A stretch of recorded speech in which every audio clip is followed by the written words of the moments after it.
What's going on? Yo, what it do? What it do? It's been a minute. My Detroit Midwest to me. Uh we in a year review, so I'm gonna start tagging some people real quick. We got a star-studded pack show. Um I don't know. See, it be tripping. It don't be letting me tag people now on my thing on my end. So you're gonna have to tag the people, I think. But yeah, let's just get in there and tag some people and whatnot in the comments. Um But yeah, we got a star-studded show. You know what I'm saying? With a lot of good people on here. Why don't you tell them what they have to, what they can expect for this show? Yeah, for sure. We got some return guests. We have Stephanie Morales, who is the curator at Made Home. That's the new name of her space, and she's been on the show before. So we're gonna have her come back. She's having a grand opening, so we want her to share a little information about that. We have R&B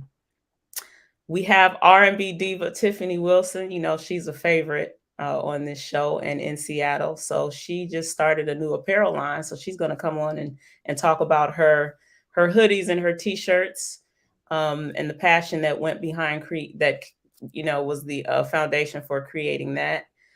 We also have Child, who just released some new music, and he also has some apparel to go along with that. So he will be a first time guest on Seed Talk tonight. And then we have Dr. Rock, also known as Rock Fizzle, who's going to come on and talk about some of the collaborative work that he's been doing with Vitamin D in Seattle. And then, of course, we have the gods coming on to build. We have True Father Allah. We have Morpheus Magnetic. And then we also have Wayman Earls, who's a favorite on Seed Talk. So we got a jam-packed show for you guys tonight.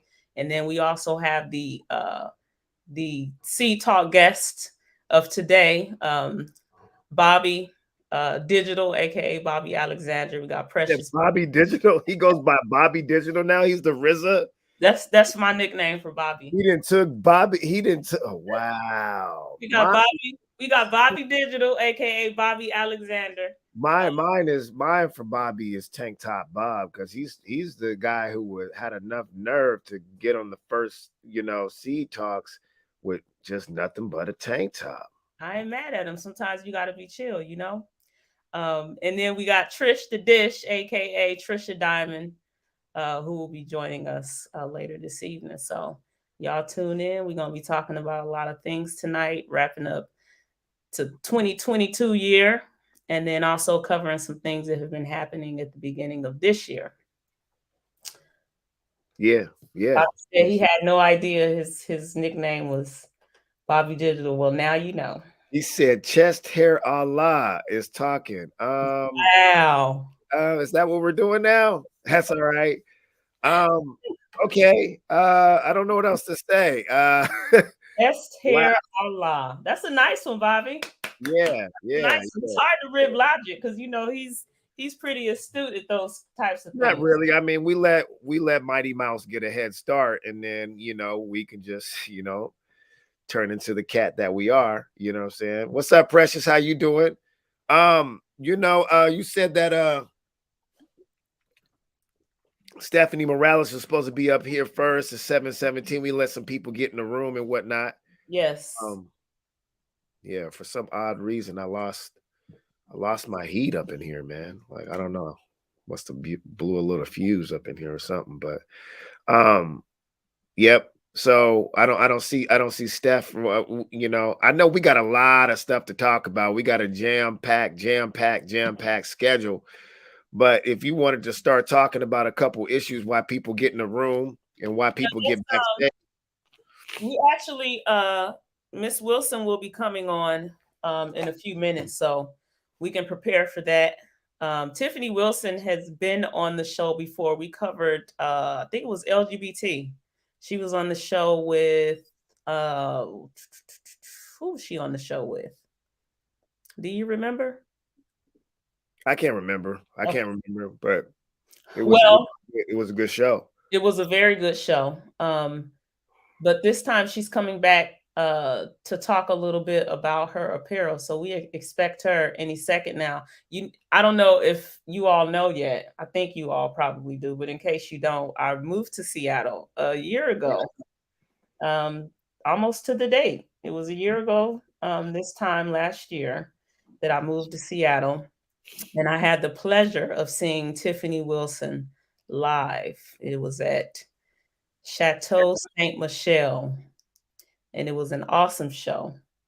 Um, and if you've ever heard Tiffany Wilson's music, like it doesn't even compare to just her live performances.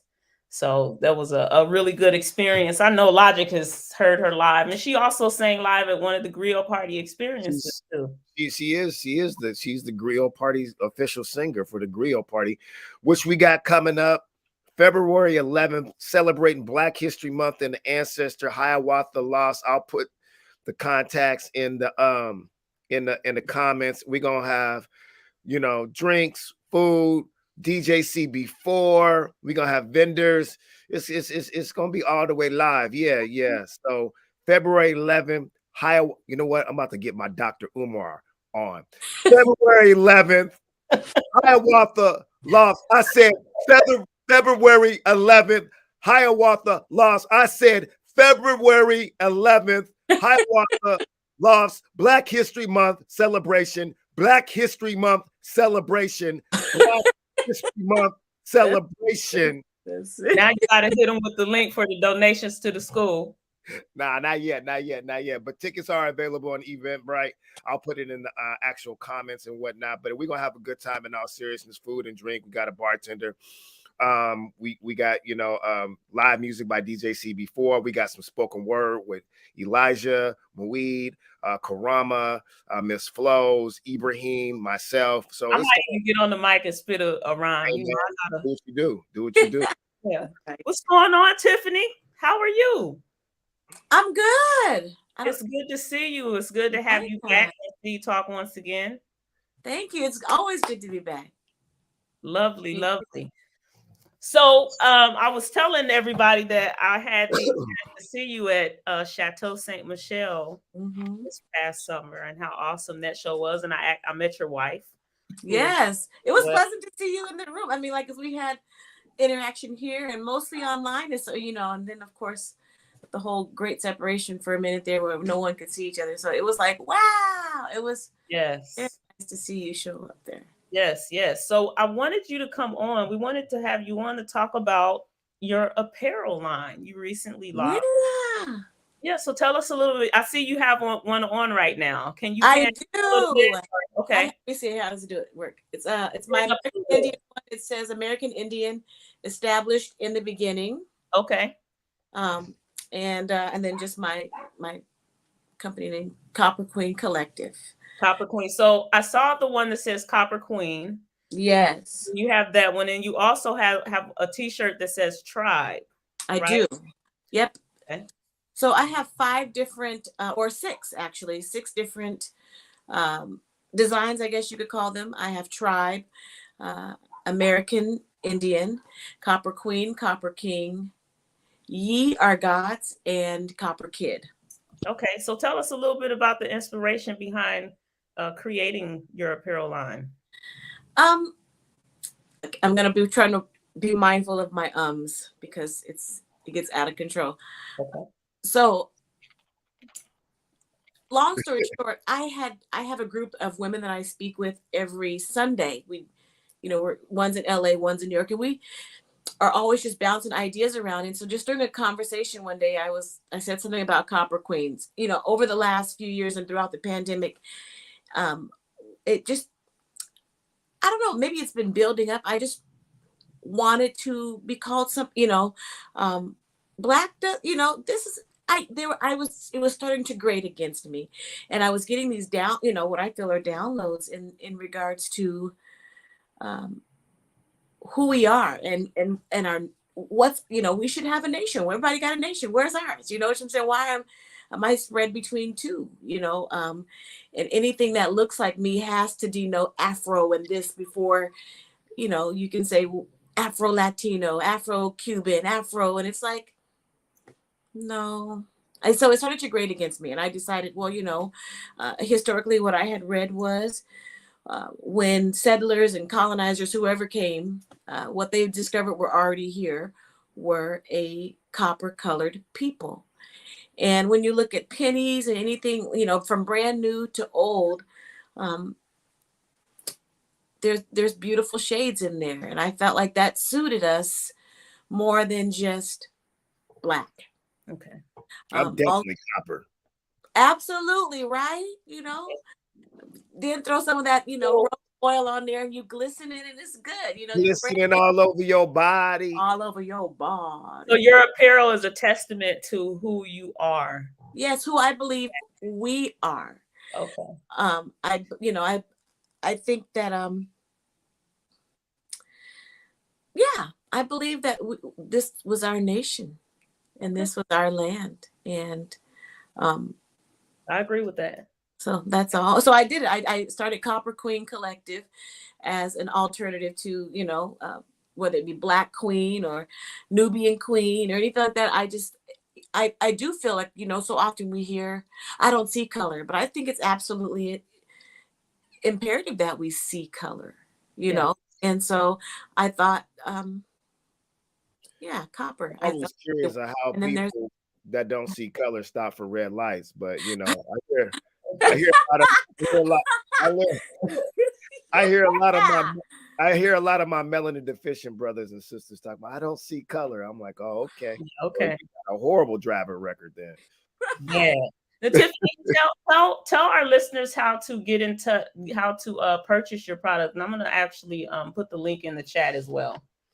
So I'm still I'm working on it every day, but it's up and it's going and it's a smooth transaction. It's at copperqueencollective.com.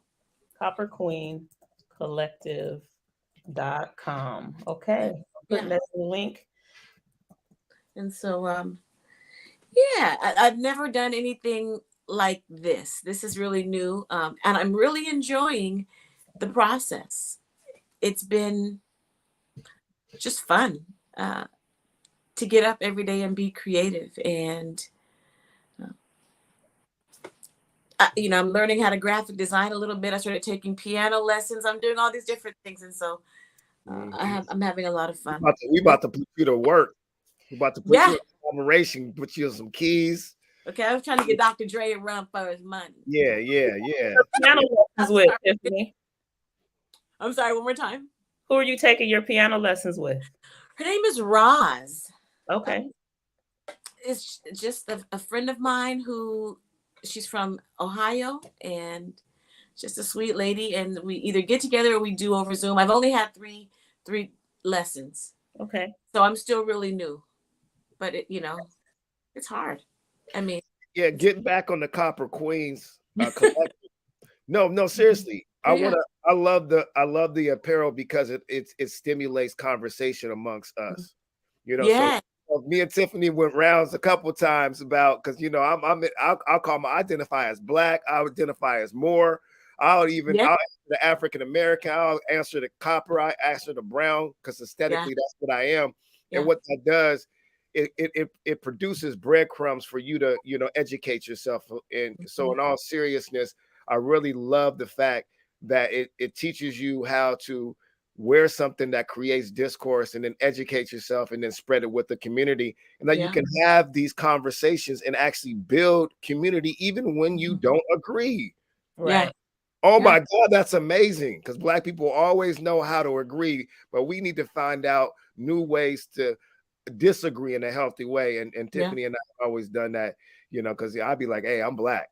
I have been my whole life. I just, yeah.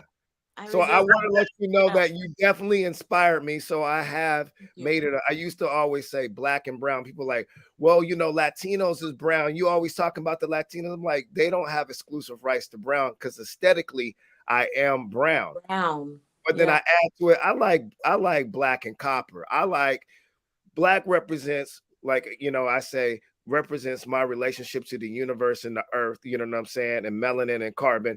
But copper is what I am aesthetically. When you look at me, I see copper. I am a walking penny. Yeah, this is not taking away from, carbon, that us being, that too. And melanin and from the blackness, the triple blackness, all of that. It's not to take away from that. But truthfully, I just, I just we all saw it in Malcolm X, but we saw it as entertainment. And some of us took that little nugget of the definition of black, Yeah. and Mhm. I like what copper is. It can, conductive to energy. You can put it in the ground and ain't gonna, there's a really, and I was even looking at something the other day. We eat it, so it's just I haven't ate black yet. You know what I'm saying? I don't know. So I think there is something about us to Oh, copper. I've eaten Um, many you times. mean that? Yeah. I'm just saying it's nutritious and PG. Yeah. Listen, I Yeah. think I understand, Tiffany. If I understand you correctly, you're saying that you feel like black is a derivative of not being white. And so, absent systemic racism and oppression, we would have the luxury of being able to see the differences within our group of people. Mm-hmm. And because of that, we're all kind of lumped in together and we don't get to celebrate our differences. That part too. She said that part too. Yeah. Yeah. We don't really get to celebrate us at all, unless if we fight for it, or they think that, oh, here's a token of here's, go ahead, let you celebrate yourself. But that's why I'm reserving the right for one, historically, scientifically, those who look like us have been around for 1,000,000 years. And so how is it now that I let you tell me who I am? And I think that this was me saying, no, you were okay to describe me as what you saw, a copper colored race. I love that. It was, to me, catchy, but all in all, it is you. I'm wishing to reserve my right to define me. And black is what I've been called, in an essence, to remove me from who I am, which is why we have American Indian. When I do my own history and research, we, before we're black, we were colored. Before that, we was Negro. Before that, we were Indians. Well, And I should add that we have always referred to ourselves as black as well. no, In I don't. addition, We have adopted that. But even just like 50 years ago, I want to say, it was derogatory to be called black. We were not accepting of that. And it's the same way we've become accepting of, bitch. We weren't. Who you calling now? Remember Queen Latifah? Who yeah, you I calling? remember that. It was But I'm talking, disrespectful. Now it's a term of endearment. So that's what we've done to black. We've made it something we've loved in an effort to hold on to our self-love. Even though I call you darkness and mourning and pain and ugliness and inferior and void of color every day. so in African antiquity, we did refer to land and the people as black. But like many things that have come over um, during the transatlantic slave trade and after, a lot of the things that we've referred to, a lot of our practices, a lot of our spirituality has been demonized. Yes. So Yes. that would be the difference. And so, like, I understand the attempts for a lot of us to kind of disconnect from those things that now have a derogatory meaning. But I am accepting of us branching outside of black. I just don't think that it would be a good idea for us to exclude that as well, because it is one of the No. terms that, yeah, it is one of the terms that we used in antiquity, and it means it's life, it's melanin. Everything has that life. It's the foundation of all life, right? And so that was our way of connecting ourselves to that divinity, to that life force, to the building blocks of the universe. Yeah. Okay. Yeah. So see, this is why I like her clothing brand, because this could be a future episode. I'm gonna bring we're gonna transition. We're gonna bring Child the MC here. What's up, brother? We're gonna keep it on the music. We're gonna keep it on selling apparel. You little, hey, what's up, man? What, you in witness protection over there? Can you hear? Can you hear me? Okay. I can We hear can you, hear you, but we can't see blocked you. out, brother. All right.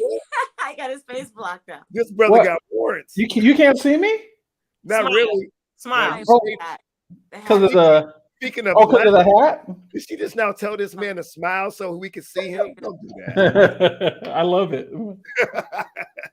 Child, how are you? I haven't seen Child. Let's see. I met Child. It's been about 2 years now, right? Yeah.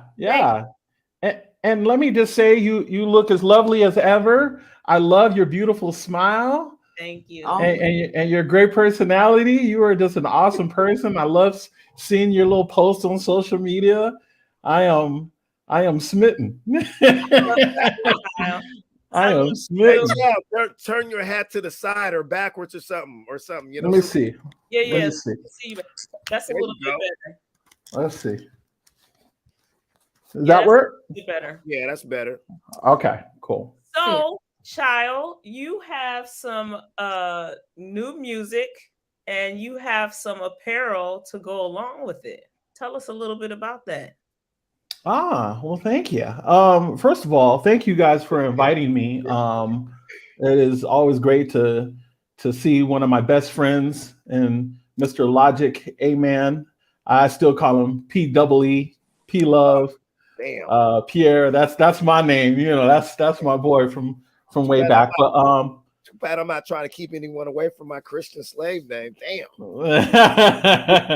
That's all right. That's all right. No, but I thank you guys for inviting me. So yeah, I have a new, I call it my new last album called Majestic Constellations, you know, the MC, Majestic Constellation, microphone controller, you know, master of ceremonies, magical controller, whatever you would call it, but it's Majestic Constellations. And so for this project, usually for my projects, depending on how I feel about it and how I go about it, I like to do something usually a little bit different. And so I put together a golden gift package, which includes the hard copy of the album. I know people don't listen to CDs, but my musical lovers who still listen to CDs or people in my age group who maybe still have them, I want them to have that physical copy so they can see all who the credits and everything like that. I think what else is in it? You get candy, you get your little customized candy, so that will, you know, activate your taste buds. So we got your vision and your taste buds going, and then you get your T-shirt. You can have, I think, either this one, which is the little Chow logo, old school brown on blue. Blue on brown shirt, and then the Majestic logo, Majestic Constellations, which I think you got Carmelita and you Logic, right? I think you guys got that one. Yeah. And then of course it comes with the Cosmic Aliens Entertainment hat. So it's not necessarily an apparel line per se. It's more of a thing to kind of reward, you know, my supporters, reward music lovers, to give them that feeling that they had when they used to go to the store and get a CD or an album and they have that excitement. I wanted people to see this big gold thing in their mailbox and say, oh my God, this is so cool, and get that little endorphin going. So when the album actually drops, you know, for all the streaming and the downloading people, you'll be excited about it. You're like there's only 50 of these made. So you'll be one of the 50 that have this, and you'll be, as I call it, a raving fan. You'll be able to tell people, man, I was up on this, you know, months ago, you know, man, this is my favorite song, but now I like this song. Oh, I'm glad he did a video for this or whatever. So it's just kind of that's what it is. And I just wanted to give a gift of celebration for this milestone in my little creative career, and from there. So I want to talk about the album real. Oh, my bad. I want to just talk about the album real quick. I thought, you know, you had some good track. Yeah, Be Self on the album. I thought that was dope. But I told you, I text you, man, track 2 is my favorite track. Right. Okay.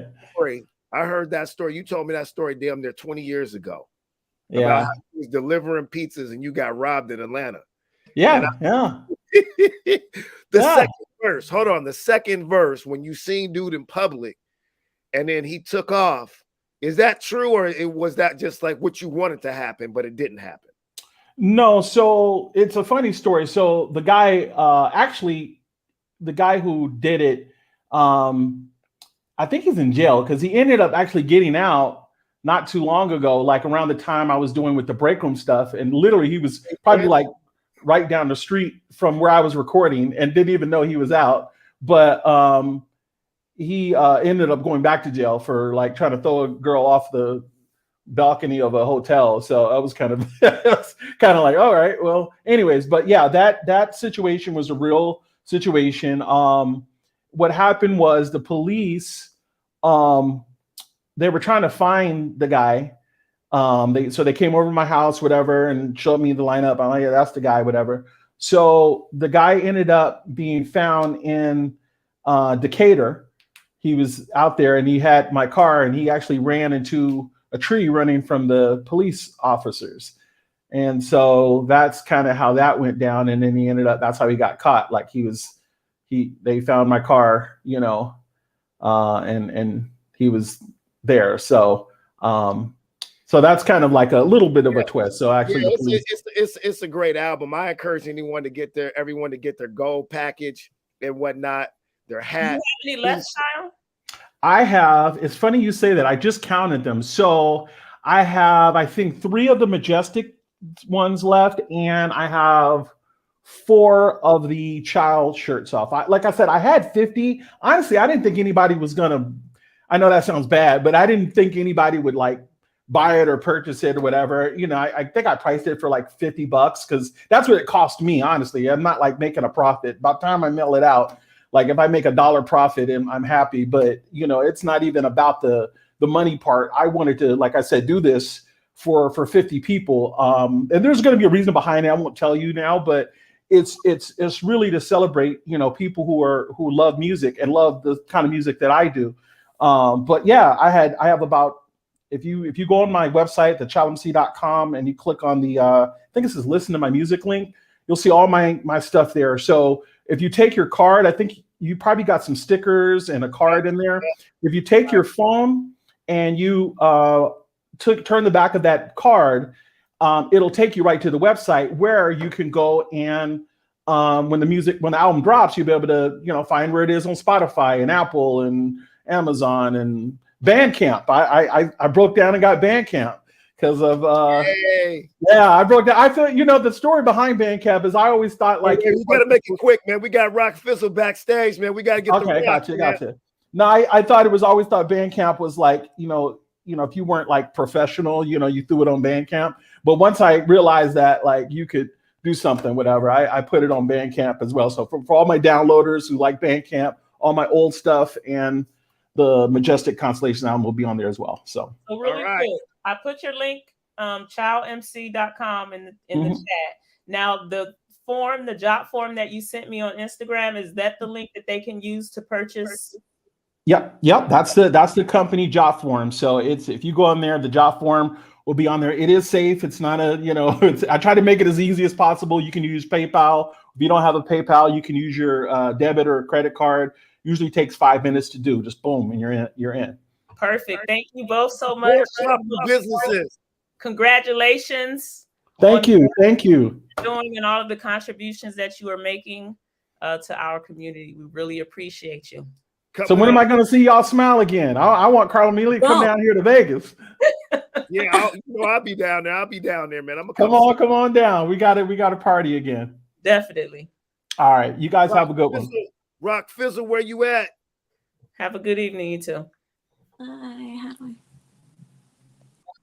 What's happening? What's good, man? What's going on? Hey, man. Good to see you. I hear you got some big things cracking. You know what I'm saying, in the town. When we talk about supporting Black businesses and Black artists and whatnot, always been a big admirer of your craft. One of the dopest musicians we got. You know what I'm saying, in the town. Thank you. Music and babysitting. No, I'm just being a father, you ain't babysitting. But no. I got little ones. First, I wanted to you and Rock Fizzle have known each other for a while, but I recently met Rock Fizzle first online, live, and I didn't realize, I didn't realize how talented this dude is. He was live playing piano. Yes, you. He's on point to himself. Me? No. Tracks that he had produced, drums, and then you are also you're a drummer for side, right? Percussionist / drummer. Yes. Okay, nice. And then I play both. I okay. kind of alternate. And then also, I've been, going out to the different events in Seattle. You've been doing a lot of collaborative work with Vitamin D. And so most recently, I went to the Neo Soul Evolution show, and I was telling Logic how dope it was, because it was not just the music, which is always enjoyable, but it was that aspect. And it was like being in the living room and having a conversation with kinfolk about the evolution of R&B and what it meant to us and the mindset that it put us in when a lot of this music came. Yeah. I mean, it was fun doing that project because long story short, Anthony Tibbs kind of put the feelers out months before it was, before that event happened. I saw and I was like, I got to be involved. And he called me right away, and me and him got on the phone, and he was just like, man, I need your knowledge and your expertise on, on how this thing came to be. I said, well, shoot, I know it. And he was like, well, I'm going to pull Vitamin D into this too. I said, well, shoot, you got it right there between me and him. You know what I'm saying? As far as, the catalog of music we know and what we do and, what we've lived through and just how much, how knowledgeable we are of these genres. It's like we can just sit there. We can sit there and talk about this for hours and days and days and days. But to interject each genre, like the gospel, the soul, the hip hop, the R&B, all the way to neo soul was the challenge.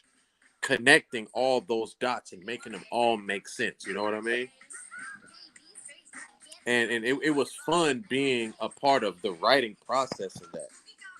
Yeah. That was a dope show. I appreciated the fact that that you were interacting with the audience, and we got to give you feedback on a lot of the music and stuff like that. So that was really enjoyable. And I also attended the you all had a versus. De La Soul versus a Tribe Called Quest. Yes. Yeah, that was dope too. Where I can't remember where that was though. Where was that at? That was at the Royal Room. The Royal Room. Okay. Yes, that was at the Royal Room, and that's shout out to my homegirl Tisha Gallo for that too, because we've been putting together a lot of those tributes as far as just saluting legendary groups or producers or anybody of that stature. We've been doing a series of those at the Royal Room. I did Q-Tip, I did Dr. Dre, I did Jay Dilla, you know what I'm saying? And, we called on some vets and some heavy hitters to come and participate with that. And, of course, me and Vitamin D were involved in all of those, Yeah, you had Darius Wilrich on the keys, right? Yeah, that's my boy, man. Right. and he's the pianist that travels with Diggable Planets. Yes, he is. Okay. See? And who were the other musicians that were there? There were different cats in each tribute. I mean, like I said, I had my guys from Funky to Death do my Dr. Dre tribute with me, including Jimmy James, the guitar player. I've had everybody from let me see, Thaddeus Turner, Ian Hughes on bass. I've had myself on drums. I've had Evan Flory Barnes. I've had Carlos Overall, a guy named Trevor on drums. I've had I've had a slew of musicians. I go and try to find some of the, the craftiest players I can find and make it what it is. I've had Rick Pitts. Rick Pitts was playing with the Neo Soul show this past couple weekends ago. Okay. Just whoever's available to come and make this thing happen. Nice. You know, so. And one thing I want to ask you, because we sparred a little bit. Well, we sparred a lot back in the day, man. We used to battle at Seattle Center. We used to battle in the basement of CAY. We had a couple battles. Yeah, man. And I remember maybe like during COVID, we kind of flirted with having a versus battle. I know you're definitely a superior musician to me, but I would love to bring versus battles for Seattle artists. You know what I'm saying? I think that would be dope. I think that could happen. I mean, for one, I think we just need to curate it. It needs to be curated the right way, and it has to have an organized foundation. You know what I mean? Like, because if you just let it go how the smack battles and the URL battles go, nothing like that. No. Yeah, but I'm saying not like that. Right, where they can say anything they want and it gets offensive and people kind of get hot. I mean, they say some things that if you said that in real life, you get beat up. No, I'm talking about you play a track, I play a track. We go back and forth on the verses like that, and we each have our own DJ. I think that would be fire.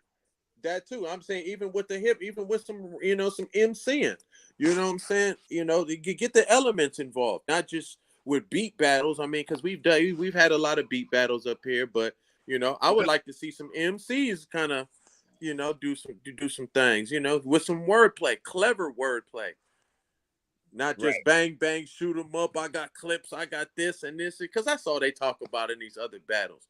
What's up with some vocabulary and really trying to outwit each other like the old school battles used to do? You know what I mean? Yeah. That's what I'm on. That's the type of battle rapper I seen this one MC bring to a battle rap. He brought court papers, man, and read them. I was like, oh, he had dude on papers, man. Hey, that was probably the most creative battle I've ever. He read the papers, man. He was saying some very disrespectful stuff as he read it. The history. But anyways, yo, won't you let them know where we can? Okay, all right. There's your best download, and you gone. All right, he's gone. All right, so we will put in the. Oh, he back. There's your best download. No, we good. That's one of your best records ever made. You know what I'm saying? Co-produced. Yep. Won't you tell us where we can find your music and whatnot? You feel me?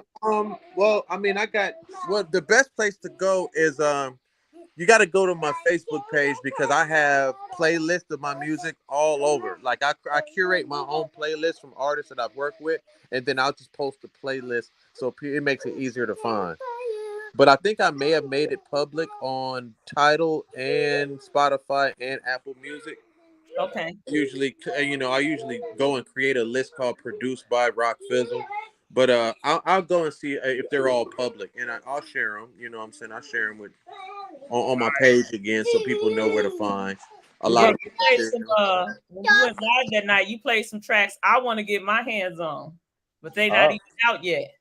Oh yeah, those was exclusive. I'm waiting for the right artist to come along and that and really rock and roll because those I was just premiering some stuff just to see what it sounded like.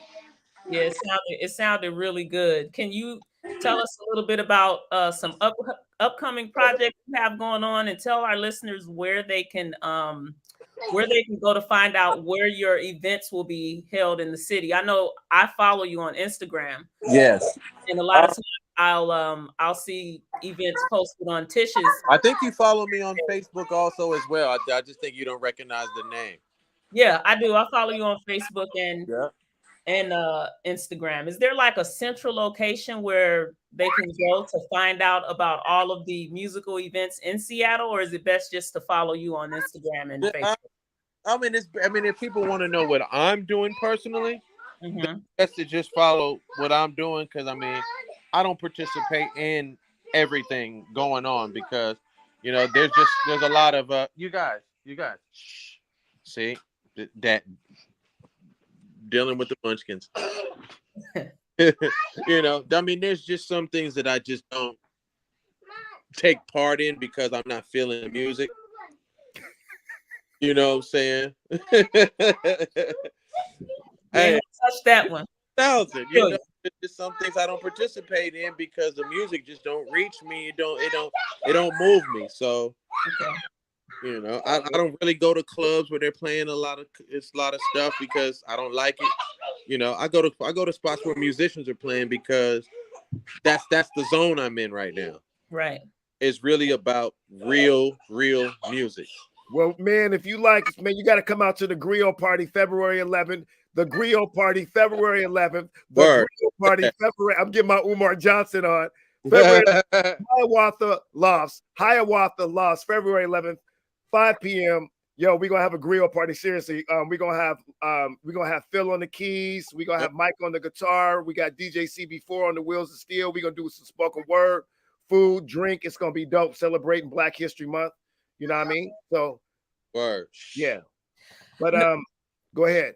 Yeah, what is your next event coming up? I saw you posted something. I think that's past though. So when is your next live event coming up where it's gonna be some live music and real musicianship? Is the thing? Well, I mean, you can always catch me on Friday nights at the Sea Monster. I play with a band called Funky to Death. You know, 8-piece band. You know, live music. You can catch me there. Out playing keys and doing a little bit of vocal work. And then I DJ in between sets, so you kind of get the best of both worlds. Perfect. I do a bit of MCing, a little bit of keyboard playing, and some DJing. So that's really where I get a chance to kind of shine and do what I do best. And that's every Friday night at the Sea Monster? Yeah, every Friday night, 45th and Bagley. What time? Our band starts at 10. There's usually an opening band there. And it varies, you know, it's always a different band every week, but our band is the house band. We're the resident band every Friday. Perfect. Thank you so much. Yeah. Right. Got a Ramon's birthday party coming up on February 25th at the Esquire. I'm gonna be DJing there. I got a couple other things coming up like later on in the year. Going back out on tour with Lakeside again in February. Hey, hold on, Rock. Why don't you tell them why you are a member of Lakeside? Tell them the history real quick, and then we're gonna get to Magnetic and Wayman Earls. What is so special about Lakeside? What's the connection? My dad. Ha! My dad's the bass player, original there bass you player. go. And for all you youngsters out there, one of their most famous hits was Fantastic Voyage. Yep. Shout out to Coolio, rest in peace. I mean, without Lakeside, Coolio might not have been as big. Right. And then without Coolio, you know, the younger generation may not have ever been introduced. There you go. There's a bridge there. And as much as I hated that record because I wanted to be the one to do it first, I recognized what it did. And, you know, you got to grow and mature and look at it for what it is. And, you know, that song, Coolio gave that song another 40 years of life just for doing what he did with it. You know what I'm saying? That's dope that's dope that you recognize that. And that goes right into paying homage in recognition and celebration of our ancestors. So that's dope. That's dope. We're gonna bring Magnetic. Hey man, thanks for coming out and joining us. Appreciate you. Love you. Appreciate you, Rock. What's going on? Peace to the God. Peace, Almighty. What's good with you, man? Peace, Griot. What's going on? Peace, Queen. Peace, God. How are you? I'm wise and civilized. It's good to see you. Raymond, are you in witness protection over there, brother? No, I'm tired as hell is what I am. Shoot. Same thing. You're really getting your black. First of all, well, no, I'm just a black because I'll be, you know, because I'm heading to work right after this. Okay. But no, yeah, but first of all, I'm mad. You said you got your Umar Johnson on. I'm mad. You know how Umar be.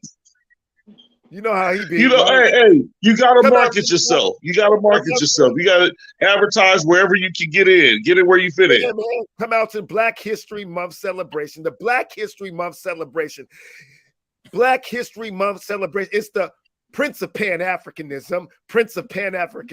That brother be having me cracking up. Hey man, but hold on, real quick. Logic is True Father Allah backstage? No, but Bobby is. Mighty Mouse Allah is. All right, I'm gonna give you guys about 5 minutes to build. You know, I know brothers be needing their space and stuff. Throw me backstage for 5 minutes. Oh man, here we go. She about to pressure. Mm-mm-mm. Man, so what's going on, man? I got two of the most powerful brothers in the room to build. Before we start building, I didn't never gotten a chance, you know what I'm saying, to pay homage to. We lost the supreme builder, man, in the city, man, in the town of Right. Morocco. We lost Jasmine, you know what I'm Yeah. saying, with the Nation of Islam and you know, I felt like before we start building, I gotta pay homage to, man. He was one of the Indeed. intelligent brothers in Mhm. Morocco, aka Seattle, and, Mhm. and he just passed away at such a young age, man. Young What? brothers passing away in their Mhm. 40s, and Mhm. that stuff is I had no idea. Oh my. Oh wow. Yeah, yeah, man. yeah. I guess he Yeah, has that was a yes, very great loss. As far as like when you think of study group number 67 and temple number 67, you can't say that without saying his name. You know, he was a huge Wow. contributor, man. Taught a lot of people and brought a lot of people. You know. Yeah. yeah. So. Hmm. So what's No, cracking? I'm What's just not hip to it. This is the first I'm hearing about it. Oh yeah, yeah, yeah. I mean, because in the Islamic community, family, they do funerals a little differently. They did do a little. I think you went to it, Logic, right? To the yeah, ceremony for him. yeah, I did, yeah, Yeah, yeah. Brother Logic went. This it's just a little different. It's not like the big mourning ceremony like we're used to. In most of the black community, it's a little different. yeah, So yeah. yeah, yeah. So Roger that. Roger that. so peace, brothers. Like, just tell me, man, what's on your mind, man? Like, what's going on, man? What like we only got a few minutes to build. I want y'all to, sprinkle something on them, some breadcrumbs. I want to give you like each of y'all like, what I'm saying, 2 to 3 minutes just to have the floor. And like what's on your mind that you think should be on our mind? You know what I'm saying? Plant a seed. Who want to go first? We let the elder go first. We let Wayman go first. I'm gonna let my brother Magnetic go first. Mm. Happen? I'm gonna let my brother Magnetic go first because I gotta Okay. sit in my thoughts. Elder can do that. He can defer. So Wayman, the elder, defers to Magnetic, my enlightener. So go ahead. I accept that deferment, my brother. Thank you, sir. Um, I would say one of the main things that's on the black agenda primary, man, is reparations, And I don't mean that in a generic way. I mean that in the way that California is actually, looking at how much to pay to the descendants of slaves, in California. That's on the table. I mean that in the way that Minneapolis, Minnesota is also looking at it.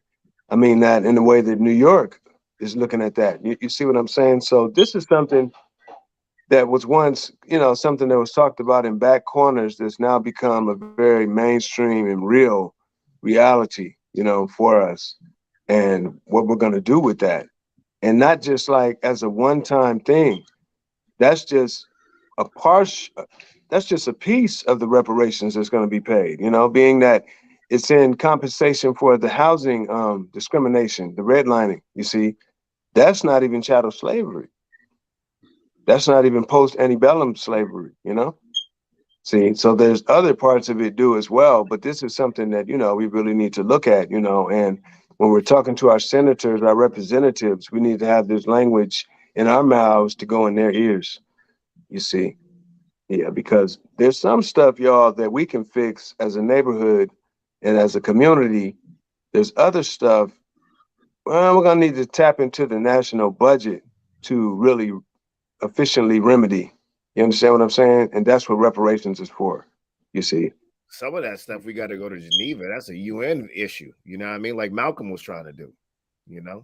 Well, we already did it in Durban, South Africa, and it was already kind of case closed. Yes, that was a crime against humanity. So now the next phase is the compensation for that crime against humanity, because there's a crime, there's an injured party, and then there's compensation to the injured party. We know all those, we can fill in all those blanks, right? Yeah, yeah. So your biggest thing right now is reparations. Yo, peace, peace, peace. What you think, Wayman? Plant a seed for us. You know, I was talking with a very old and very dear friend with regards to the reparations conversation, and I have to say, as usual, I'm the skeptic in the room. Just my position. But at the same time, here's the thing we got to look at. If we're going to bring Malcolm into the conversation, and especially with regards to the situation in South Africa, then we got to talk about the land question. The land question always has to be brought into play here. I don't think that we're going to be able to gain significant land rights here in the United States. I think if we're going to receive monetary compensation, we need to make sure that we're putting that into resources that will allow us to gain power, because that's always going to be at the center of the conversation is power. Now, can we gain? Now, the question becomes, can we gain a significant power base, political, economic, here in the United States? I honestly don't know. Can you guys still see me? Yeah. Okay. I honestly do not know. Would it be more prudent to, once monetary, if and when monetary compensation is handed out as a form of reparations, can we gain that power base or build that power base on the motherland? And if so, can we bring sufficient technology, resources, and hopefully security forces to be able to make sure that we're not being, surveyed or being watched by the United States, or influenced, I should say, by the United States or the European colonial or the European colonial powers. So the main thing we need to talk about is not so much reparations. I mean, that's nice, that's cool, but is it going to enable us to gain what we really need, which is a power base and a way to be able to be in absolute and complete control of our own destiny? That's always going to be the centerpiece. And if anything that we're doing that's not directed towards that, gaining that power base, honestly, in my opinion, is a waste of time. So you wanted to talk about the same thing that Merciful wanted to talk. I mean, Private Self, Magnetic wanted to talk about, and that's reparations. Not so much reparations, but is it a pathway to power? That's the question I'm asking. Is reparations as they see it? Because remember, we're not going to get it as we see it. We're going to get it as they see it. We're going to get it as what they see is just compensation. And as we all know, our views and their views are not always in alignment. Well, let me just say this, family. Pretty much in agreement with you there, sir. But I would just say this.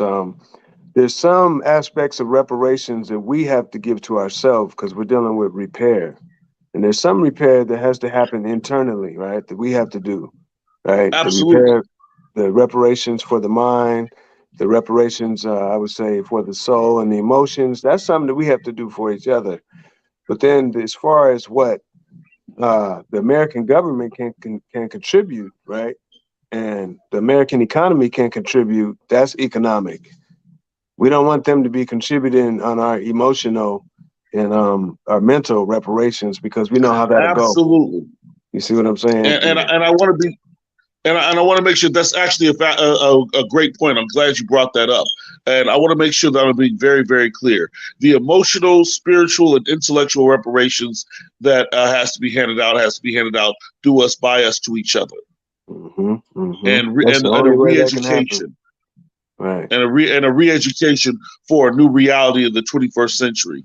Right. A good model of that is what Dr. Clark was talking about at the tail end of the 20th century, and re-education for a new reality in the African world. Actually, I think you can still find that online, and a lot of what I've been thinking about has been modeled after that. And as a result, I've been asking, what is the pathway to power?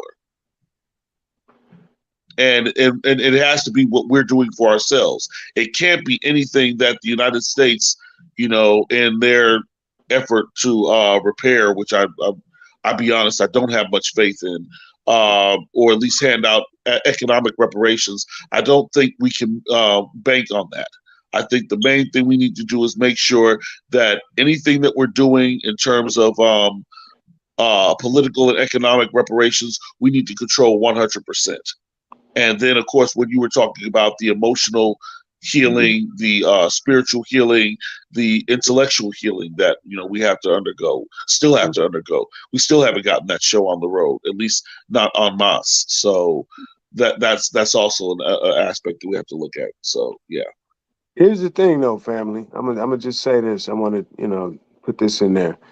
So with reparations in the case, right, the legal case, right, this is the thing. It's what we call a precedent-setting case, meaning that if we allow this crime, which was the initial, right, original sin of America, to go unpunished, right, then all of the actions that followed it, right, that were let in the door because they did not make slavery a punishable offense, right, that can keep happening. You understand what I'm saying? So it's a precedent-setting case.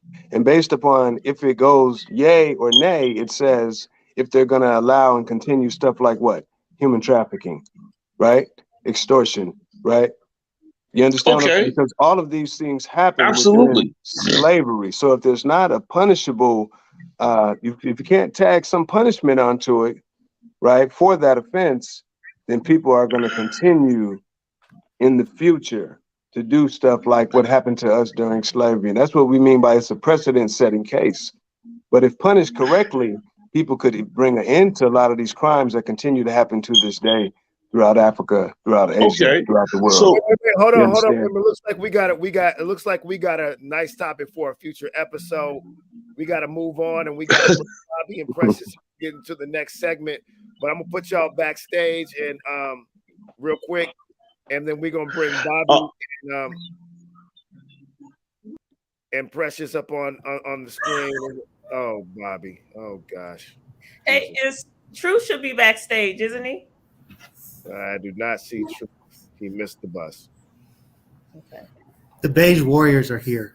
Look at the baby. Jesus Christ. Little one. Hey, Bobby, when you were here, was he here with you? He was. Okay, we got a problem. He was in his stroller tucked away because it was cold. Yeah. Okay. See, I didn't know that. That's a problem.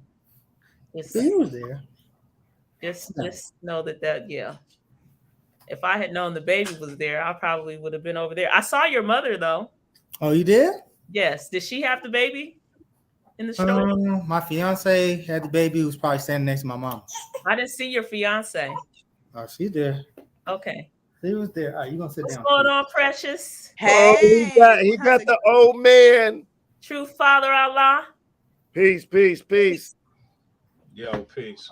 Over there in his study, ready to drop some gems on us. Nah, I'm here. The young folks, mine's right.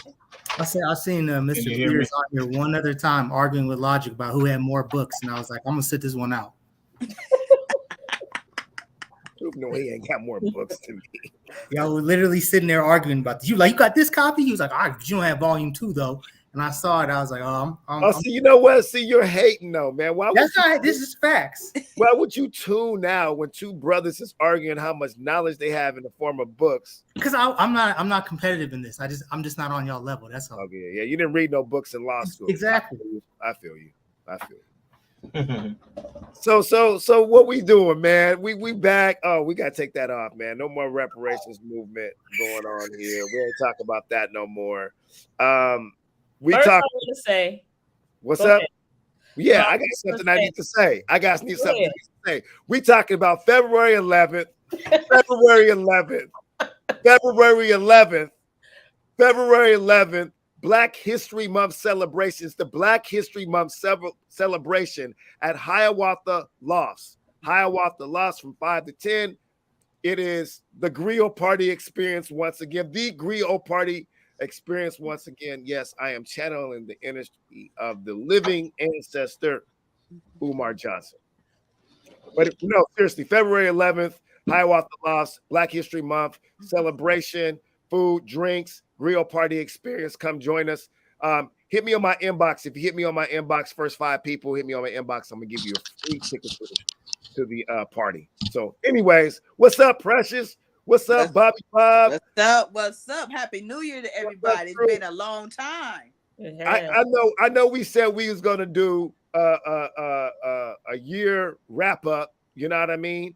But you know, we have to call an audible because Carmelita got a couple topics that she want to talk about. She want to talk about this Erica Badu and her daughter Puma. That's an interesting name for anyways. And her daughter, they took a picture, you know, and that's been some controversy. I know True wanted to talk about Deion Sanders, quote unquote, giving up, you know what I'm saying, on black universities and whatnot. We had a very spirited conversation a few weeks ago.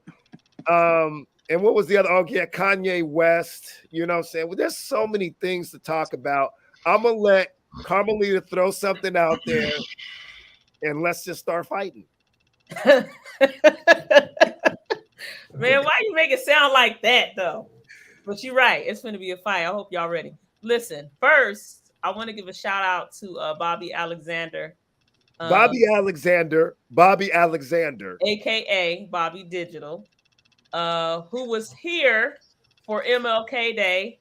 And so I got a chance to speak live at that event. I want to thank Bobby for giving me the opportunity to do that. It was a well-attended event, and it also marked the reopening of the African American History Museum. So that was dope too. It was closed. Yeah, it was closed. I tried to go there. It was closed, and they reopened it. I went in, did a quick little tour. It was nice. Definitely have to go back and check that out again. So shout out to Bobby Digital, aka Bobby Alexander, aka That would be a great episode one day to go over the history. Truth and I know that history too well about about the controversy behind the Northwest African American Museum here in Seattle, but that's for another day. But yeah, Bobby brought me out for the Martin Luther King celebration one year and gave me the opportunity. That's great, and I'm glad that you had the opportunity to do it too. And I knew that you had some very intelligent things to say, and I'm positive your speech was awesome.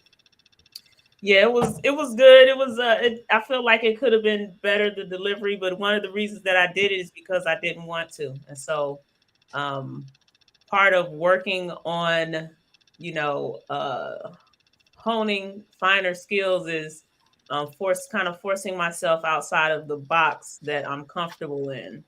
So I will be taking more opportunities to speak. I actually just recently accepted another one. It will be at the end of February. So definitely thank you, Bobby, for that. I appreciate it.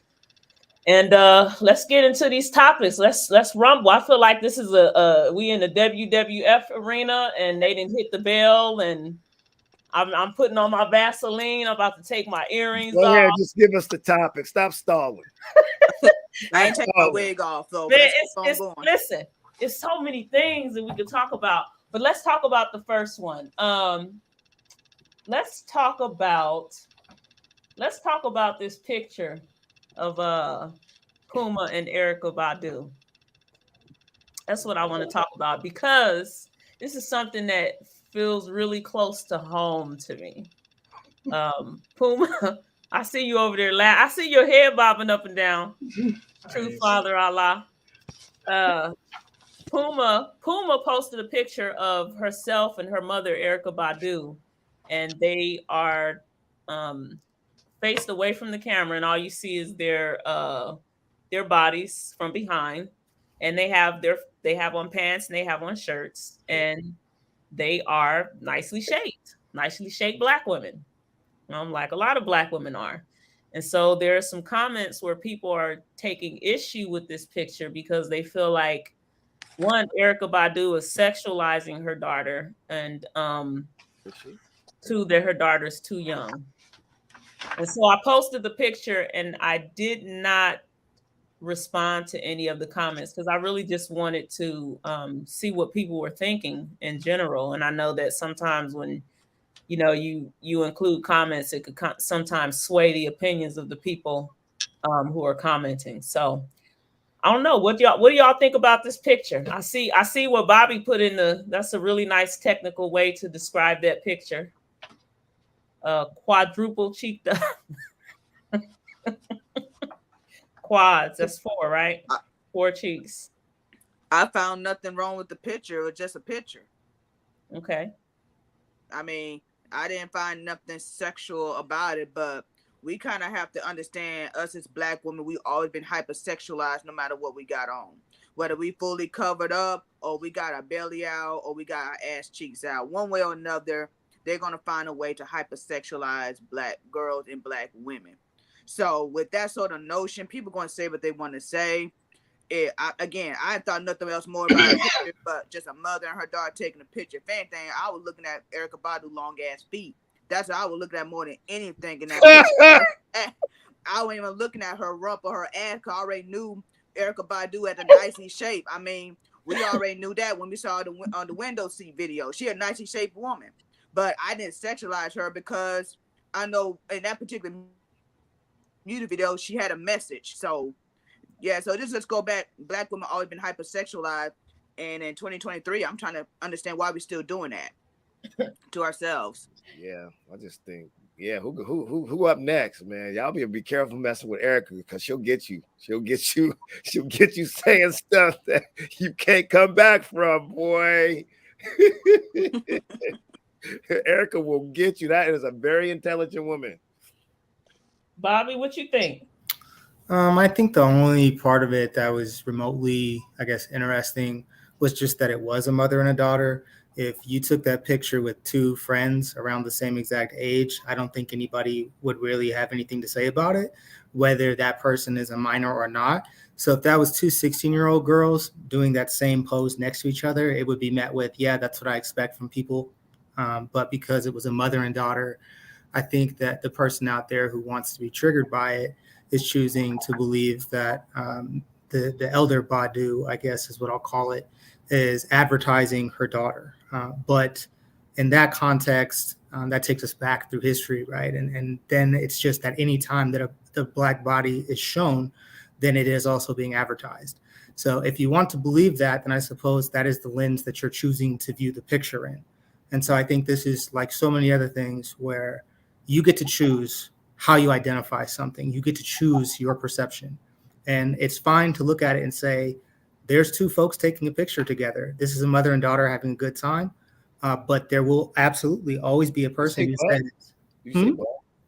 You said but what? My bad. Sorry. Minus 10 for logic. Minus 10 for baby oil. Amen. Anyway, baby oil. Amen. Anyways, so like I was saying, if there's now sexualize me, if there's two people that want to take a photo like that together, I don't think that it should be a news item. I don't think it's newsworthy.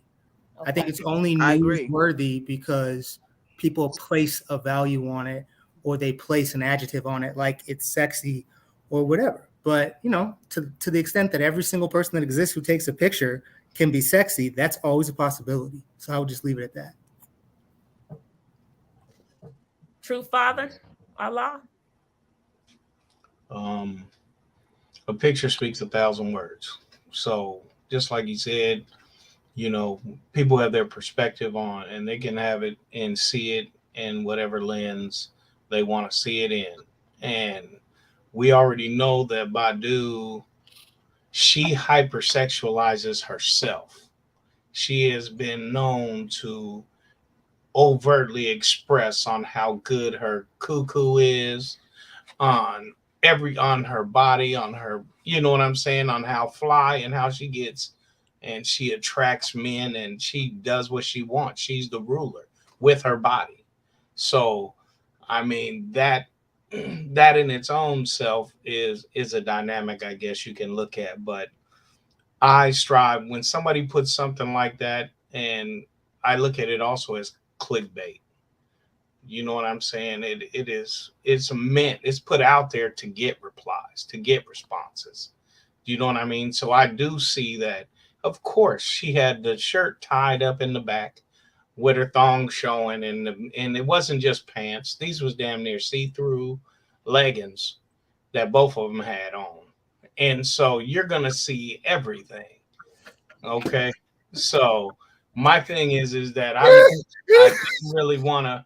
didn't really want to put my, as they say, the needle to the groove with that. I didn't want to get in on that that bandwagon. You know what I mean? Because I can definitely critique it, but why should I? Because I can't control what people do. I can only see it, and then hey, um, I know that's not what I would like my daughter to do. You know what I'm saying? Necessarily, but you know they're their own people. They make their decisions. Um, I wasn't very. I didn't see it really benefited, but I don't really see her doing things that benefit the community on or anything like that. You know, on that picture, that's not what I'm. I wasn't really focused on it too much. I tried to just go by it. I'm not saying I don't love the black woman's body. I love the black woman's body, but stop, Logic. Yo, Boogie.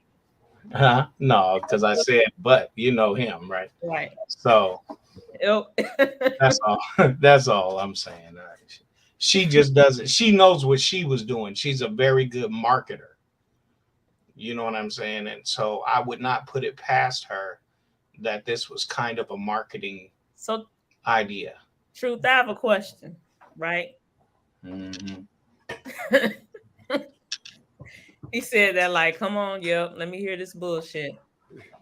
So I have a question. Well, first, L Boogie. Nah, go ahead. You want me to ask my question? Okay. Yeah, hold on. Go ahead. Hold on. Okay, so Truth, we've hung out several times, right? Mm-hmm. You've been a guest in my home, right? A lot of people on here may not know what I look like in person or even know how I'm shaped. You do. Mm-hmm. So let's say that I put on a pair of pants and, you know, it's summertime, I put on some pants and I go outside. Mm-hmm. Am I trying to sexualize myself? Because I cannot hide my shape. I cannot hide my curves. No matter what, I could put on a A-shaped dress that's super loose and I'm not going to hide anything. Am I sexualizing myself when I put on clothes and I go outside because of the way that I'm shaped? Am I No. advertising? Am I? Are you? Get attention? Only you. See, that's a question only you can answer. But we're talking about. I can't answer that question. What I can say is what people can see is what they see, and how they see it is how they see it. I mean, I can't control that right part. So to Precious's point, I think that's kind of like what we're trying to get, the point that we're trying to get to. There are a lot of Black women who are very curvaceous. Mm-hmm. I happen to be one of them. Mm-hmm. When I go outside, when I put on clothes, it's going to look completely different on me from the waist down, or just in general than it would look with somebody who is not curvy, who is not shaped like an hourglass, who doesn't have butt, who's flat. Okay. Now, so my point is that I think a lot of times society, I think a lot of times people, even in our own community, have been conditioned to look at Black women as sexual objects, no matter what we have on. And that's the point that I'm getting at. It wouldn't matter. Erykah Badu has ass. Puma is built like her mother. I don't care. I don't think it would matter what they have on, no matter what they have on, because they're celebrities. If they take a picture of it and they post it, they're going to be sexualized just because of the way that they're shaped. Mm-hmm. Okay. I've experienced it personally. Okay. And so if I go outside in some pants like that, I think the perception and the assumption is that I'm trying to get attention and I'm sexualizing myself just because of the way that I'm shaped. And so we're taught a lot of times to try to hide it. Put on a slip, put on something looser than that, go outside in the burlap sack dress. Why should I have to put that shit on simply because you've been conditioned to perceive me a certain way because I'm shaped a certain way?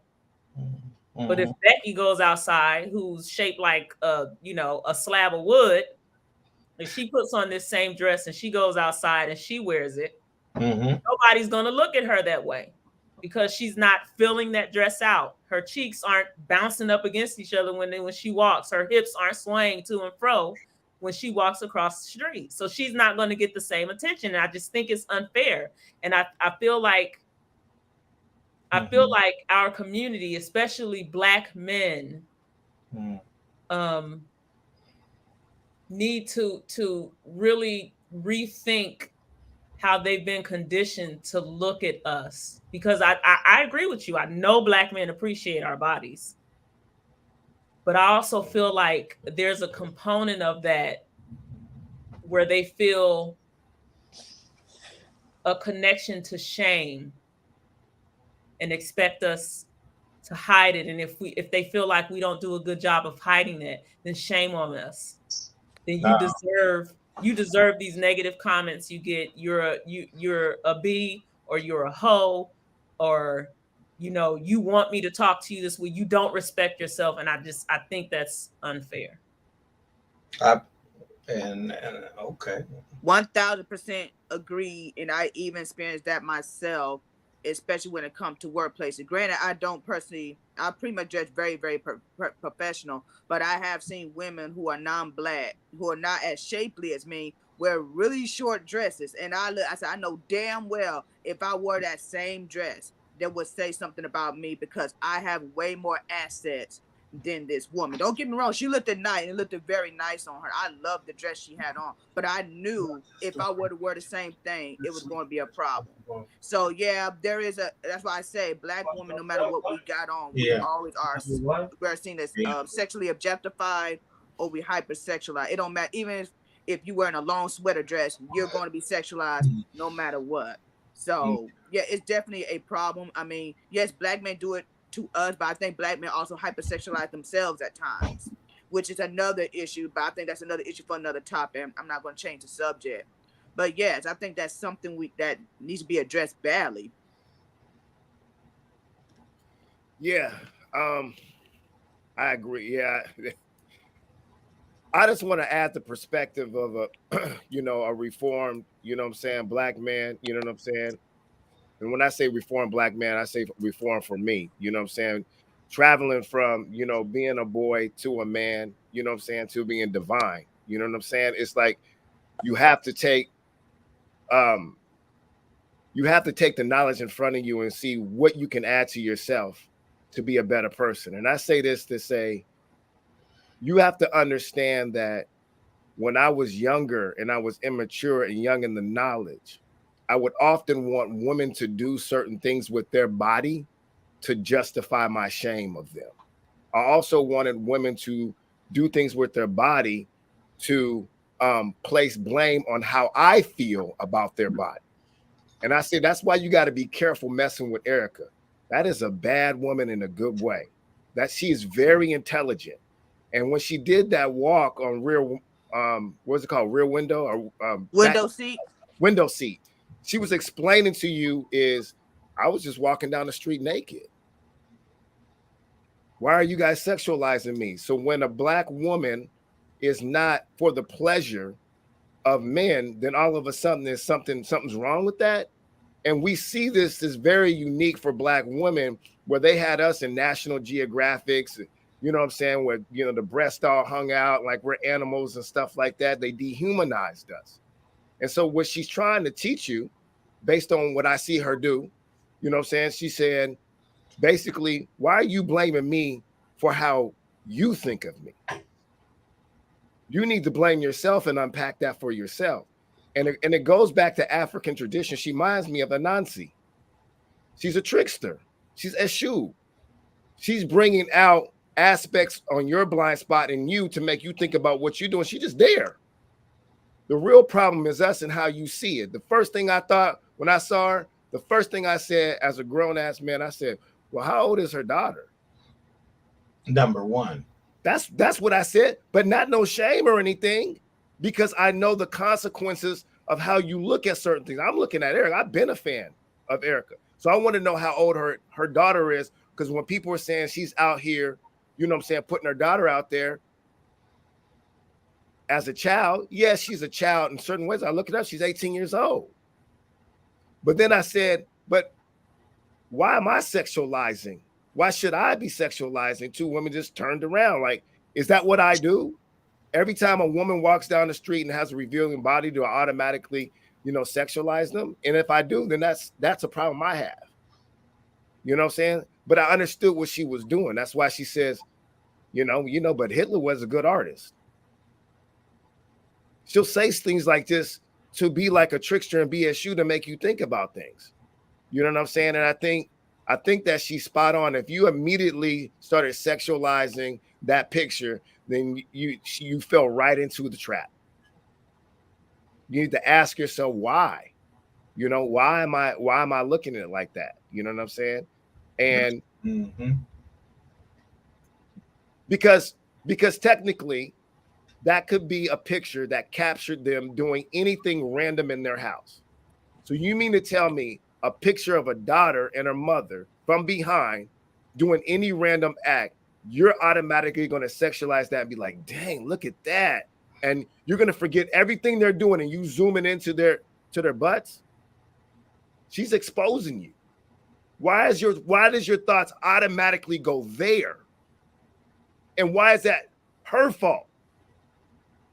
I'm telling you, that's what she's doing. She's a bad woman, and you're gonna get caught up. You know what I'm saying? So you better off just being like, okay, she's teaching. Let me unpack. What she wants you to do is like, why am I looking at these women like this when I wouldn't do it for Becky? And that's why I said it was clickbait. That's why I said that it's a setup. And it could be intentional, unintentional. It's still a setup, but it sets you up to reveal who you are and where you are developmentally. That's what I'm talking about. And women and men, just like she had said earlier, both men and women utilize their bodies in certain ways based on laws of attraction to get what they want. It's easier than others. You know what I'm saying? Because of their body, However, she knows. And if you fall victim, you fall victim. And then I always just say, hey, people have the power to build or destroy, whether you have knowledge or not. You see? And so this could be used. This is a way, and she does have knowledge. She does know everything she does. That's why I said that. You know what I'm saying? And not fall victim to what you see on face value. We supposed to, as you grow and you elevate, you draw that weak shit up. You know what I mean? Because that's not even secondary. So I mean, there's so many different ways to go from this, but I got a question from y'all. So, my son, I'm very proud of him, 6'3", 6'4", got a body like an African god, for real. So if I'm on Facebook, we take both of our shirts off. He got a 6-pack, I got a 2-pack. You can, yeah. You know what I'm saying? We got our shirts off. Am I going to get the same criticism if we're turned around and we have like basketball shorts on? Are we going to get the same criticism like, oh, Logic's holding his son out? They out here sexualizing themselves. Yes. I've seen pictures of Mecca without a shirt on, and I didn't sexualize it. Well, you're not 22. He's 24. He's 26. Yeah. I'm just saying I'm talking about just his age group. I know how old he is. I'm just saying, we also compartmentalize who are his peers. What are they thinking? What are they oversensitized about? I can see it both ways. What do you think, Bobby? I think for a fact that there's going to be some contingency of people that view it as an erotic photo. I remember when I was around that age, I was cutting. This is so funny. I was cutting the shrubs around the outside of my house, and a 45-year-old woman stopped her car and asked me. My mom was outside. She said, "You can come to my yard and do that too." And my mom brought out the fangs immediately. And I was like, Mom, she just asked me to cut. And she was like, finish the sentence. And I was like, she just wanted me to go there and cut the bushes. And my mom was like, yeah, that is what she wants. You're not going over there though. And I was literally young enough at the time to be thinking that I was gonna go over there and make $40. I wanted some gas money. You probably could have made more than that, Bobby. That's the problem. I would have been doing something other than cutting the bushes. So, Hey, I love how you look to the side right quick. so like, you know, at the end of the day, I think that if somebody wants to sexualize it, they will. Indeed. If somebody sees your son and that's the view, like I said, those are the glasses they put on. That's their decision to make. Yeah. But the picture is just the picture. I think the challenge is that there's some part of human nature that kicks in where we will always, if we are attracted to somebody, we will sexualize them on some level. And I don't blame people for that, because that's what you're supposed, that's evolutionary. That's all this. Let Morris Chestnut take his shirt off and take a picture. That's what I'm saying. There's only so much control that you have in your big brain versus the small brain. And Right. I think, the reptilian brain is going to do its thing. But the question for me is, after the reptilian brain has done its thing, can you return to the larger brain and still view that person as an individual with a personality, with thoughts, with feelings, with goals, etc.? And I think that a lot of times with these photos, we reduce somebody to something else. Yeah, I agree with you, Bobby. I think it boils down to what we're attracted to. And if we see something that we find attractive, we tend to think about it in sexual terms. And I don't necessarily knock it, but I think the ultimate measure is how you behave in accordance with those thoughts. So, well, and just for the record, do you think that all clothes? I do have a question. Do you think that all clothes is appropriate in all settings? So people should be able to wear whatever they want, wherever they want, without anybody saying anything to them about it being respectful or not respectful. Well, at the place they weren't supposed to be a respectful place. No, I mean, period. And see, that's what is there such a place? That's the point. So I understand what you're saying. If somebody showed up, to a workplace setting in a bikini, I get it, but I compartmentalize it because I do think that there is a certain way that you dress in certain settings. Okay. But then also I know that people, especially women, just in pushing against misogyny and sexism, will wear certain things to make a point as a form of protest. So I make the distinction there, but I don't think, this doesn't necessarily apply to the picture that we're talking about. They're fully clothed. It just so happens that the pants that they're wearing outline their shape. And it looked like they have athletic yoga leggings. The spandex, yeah. And they look like they were at the gym. So I got on spandex right now. Huh? What? I got on spandex right now. No, but nobody's saying. So wait. Let's get this straight like a perm. So we saying that Black women with bodies like that is problematic if they're in yoga pants doing yoga on the internet. Oh my gosh. No, I'm just wondering. We can contextualize everything to make it work. I'm just saying, period. I just asked the question: can you wear any? Because I hear everybody saying, "Oh, they're fully clothed." Okay, so that means you can take whatever she's wearing and put that in any setting, and it should be fine. But that's not because women are wearing that shit to work. But that's not the context of the picture. It doesn't. We've asked. Everybody's asking over sexualization and men and people looking at it in a fucked up way. So what I'm saying is that that's a generality. That's not specific to that picture. And so I just saying, huh? It could be appropriate in a place of work depending on what their job is. If they work it well, that's. I'm just saying, is it appropriate everywhere? And then, and I think that just like the sister said, if she would have wore what the European girl was wearing, they would have said something. Something would have happened. So when you have a body like that, and I'm not trying to be funny, I'm just trying to understand what you're saying. When you have a body like that, you have to put what you're saying, you have to put your best effort forward to cover it up. No, I'm not saying that. Just be mindful. All I'm saying is everybody knows what you're putting on and what you're putting out there.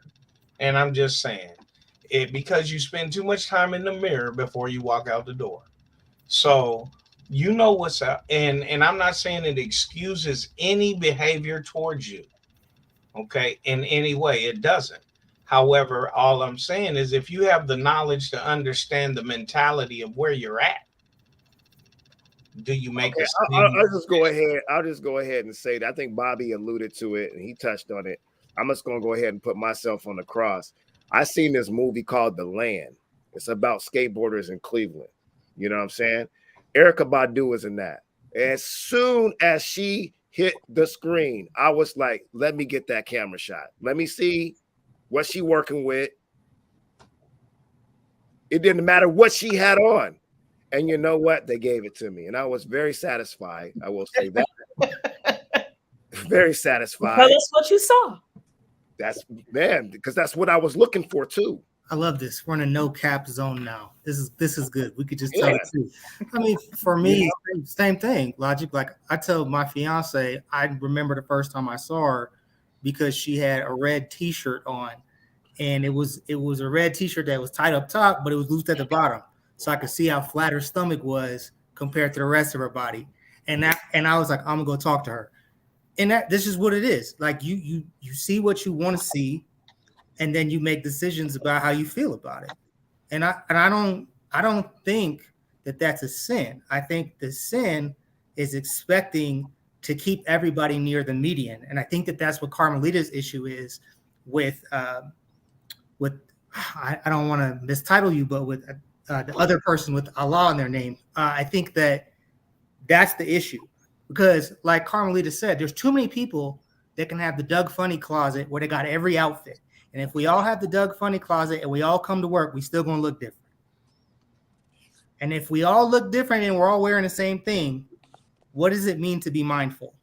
Because what more can Carmelita do? What is the next step for her? And she's going to argue that she shouldn't have to take that extra step. And then she's going to also argue, if we all are going to look different when we wear the same thing, why the hell would we wear the same thing? So I think that you just run into a point where the term being mindful is a challenge because I don't know what it means. I don't know what it means in this context. I am 5'6". There is nothing that I can do to not be 5'6" tomorrow. Do my clothes highlight me being 5'6"? I guess I could wear a 3-button suit and you'd be like, damn, you short. Then I'd probably look like I'm below 5'6". But the point is that you are what you are.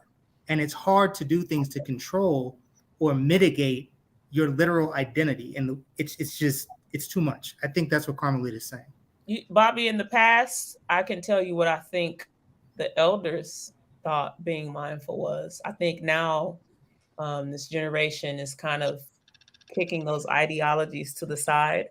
And it's probably something that started with my generation, Generation X. But back then it meant wearing a dress that, came to here or started here and went all the way down to your ankle. I can remember, I have pictures of my mother in clothing like that, who was very shapely.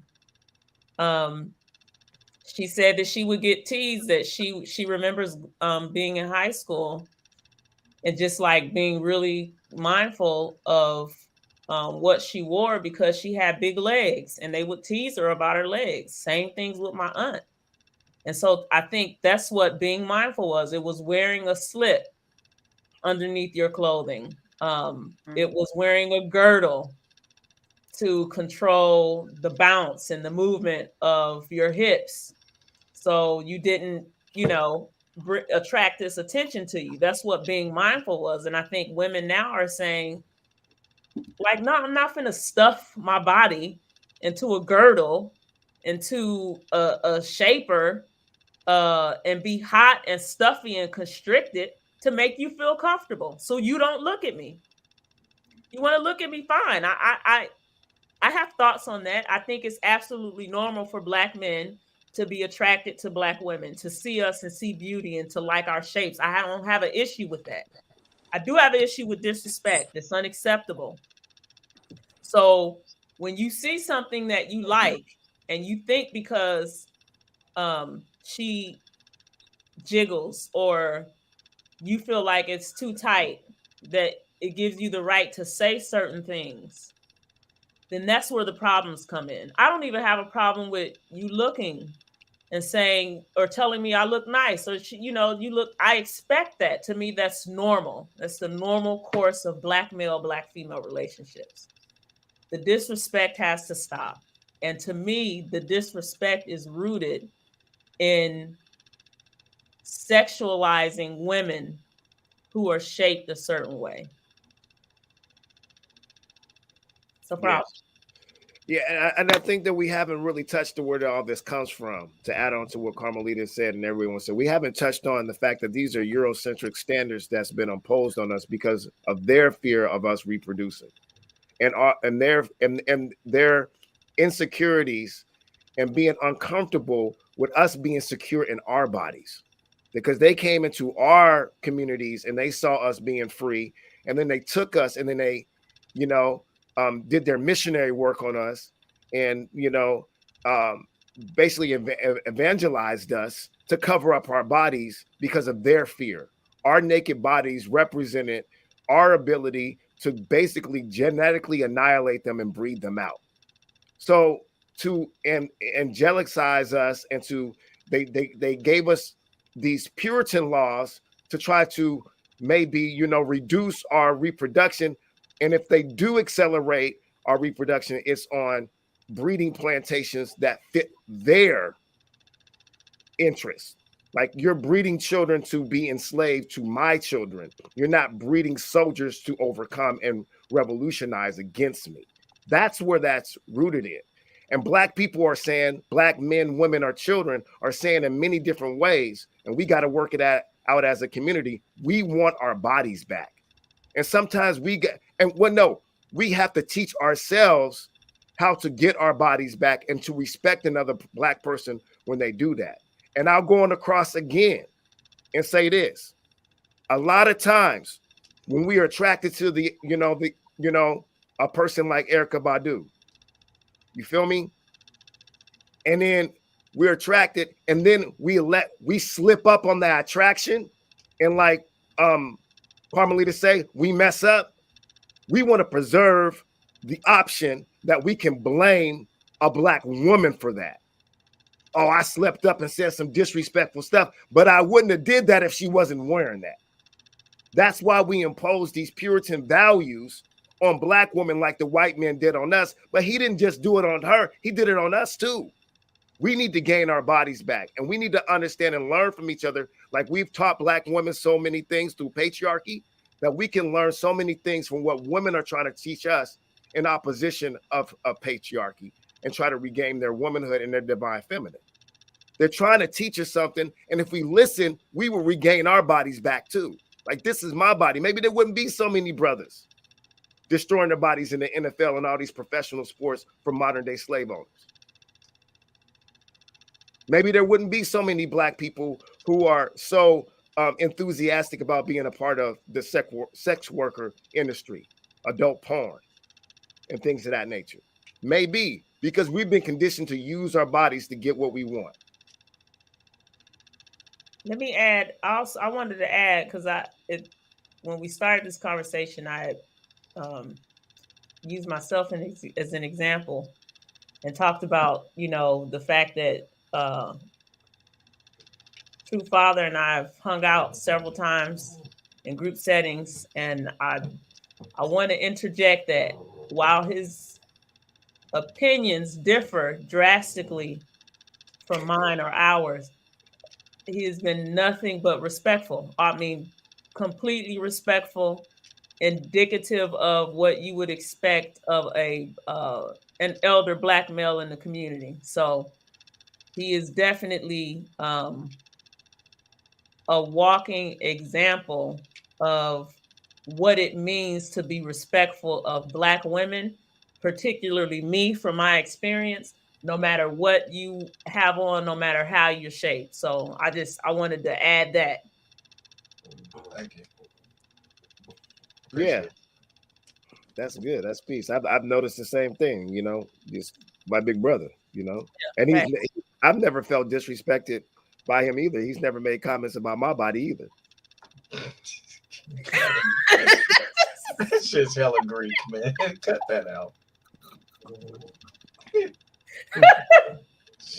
Hey, so I feel like this is a topic that we could go on and on about, but I feel like we need to touch on a few more topics. Can I just say real quick, I agree with everything that's been said. What I'm talking about is that it gives us opportunity to check ourselves and where we are. Everybody's not in the same place. Yeah. And that's what I said. It's a clickbait to see where you are. And you segued to me saying that I respect you and all, and I do. I respect women. I strive to elevate myself because I'm a man, and I always have to elevate from my netters. You see what I'm saying? Because I'm attracted to black women all day. Okay. However, I strive to keep my head up. You see what I'm saying? I strive to keep my mind right. You see what I'm saying? So that's that's the thing that I'm saying. I agree with everything that everybody is saying. Yeah. And I'm in alignment with that. I was just hitting it the other way. Also, tell me before we transition to another topic, tell me really quick. This is kind of how I interpret part of what you're saying. And I think it's important to throw this out there because I think we've touched on it before. I think what I also hear you saying is that we need to be mindful of where some of our black men and black boys are mentally. And it's not to excuse their behavior or to give them a pass, but just to kind of be mindful of where they are as they work on elevating themselves. I'm not saying I agree. I'm not saying I disagree, but I think it's important because as somebody who's a little bit older, I think 20, 25 years ago, my mind, I do what I want to do, but I often find myself making decisions kind of based on, okay, I know if I do this, it's going to affect the people in my community or the people in my inner circle like this. So just kind of being mindful, that's what I hear you saying, being mindful of the effect that we have on other people. While Indeed. at the same time, I understand that it's up to that person to elevate and be in control of their actions as well. But that doesn't mean that I cannot be mindful. But Yeah. I think that's something that comes with, wisdom. That is something that comes with being an elder. And a lot of times when you're younger, you're rooted in me and I. 100%. Okay. 100%. And you notice that Erica was there with her daughter. That speaks on exactly what Carmelita was just talking about just now, like that transition and that connection between the old and the young. Yeah. I think it is. I mean, I think there's value to how she sparks conversation. And if you know Yoruba or Ifa culture, the trickster or Ishu, he sits at the crossroads and he is very, very instrumental to learning new ways to be a better person. And like Truth said, she knows. Like, she definitely knows her Very much. history and definitely knows her culture. That's why she has like 3 different babies by 3 different men. She's like, brothers do it all the time. I hand selected the fathers because they had characteristics. Each of them had characteristics that I wanted my children to have. Puma, 7, and then there's another one. What's wrong with that? Mars. And Mars. Yeah. That Andre 3000 was a pretty good choice. Yeah. And then who was it? The DLC? Was it DLC? No, it was J Electronica. J Electronica. There you go. Yeah, J Electronica is the last one. She like rappers, man. Yeah. Reminds me of So that what we little one. talking about next? I think we all agree that Erica Badu got cakes. Okay. Whoa. Jesus. What? She is a phenomenal human being, man. She Yeah. is, You like Badu? man. That is my Be down Pisces. for apple tree? I love her from a distance because I know Pisces women kind of tend on, run on the little side, but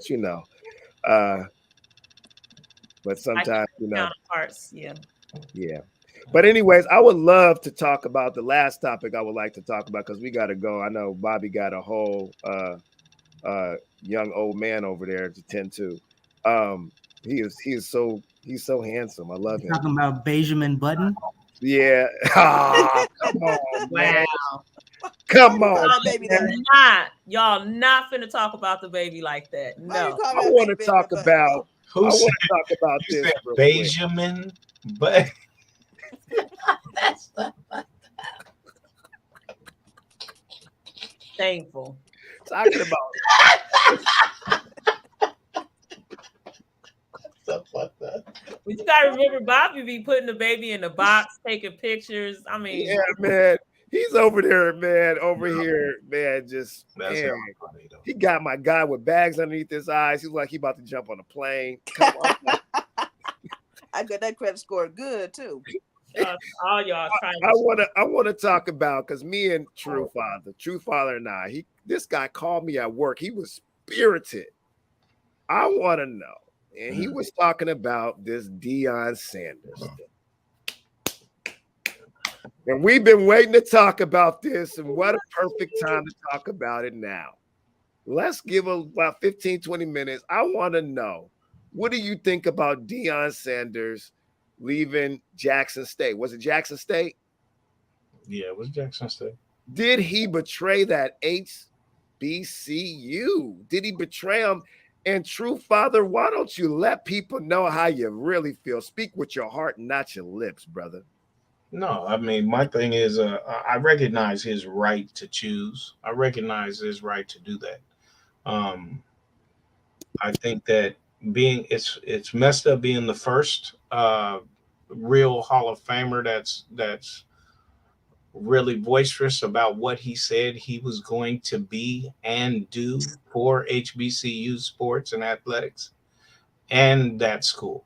And now my thing was, I would have liked for him to at least fulfill his contract and stay the 3 years. I would have liked for him to continue to allow the school to grow because of his presence, and improve because of his presence and his character and what he brought to the table as far as professionalism and showmanship. I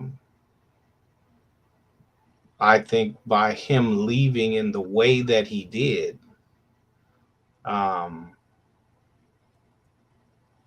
it was contrary to what he said, meaning that he said it wasn't about money. It was never about money, but it was all about money, which I nobody's pissed off about the money.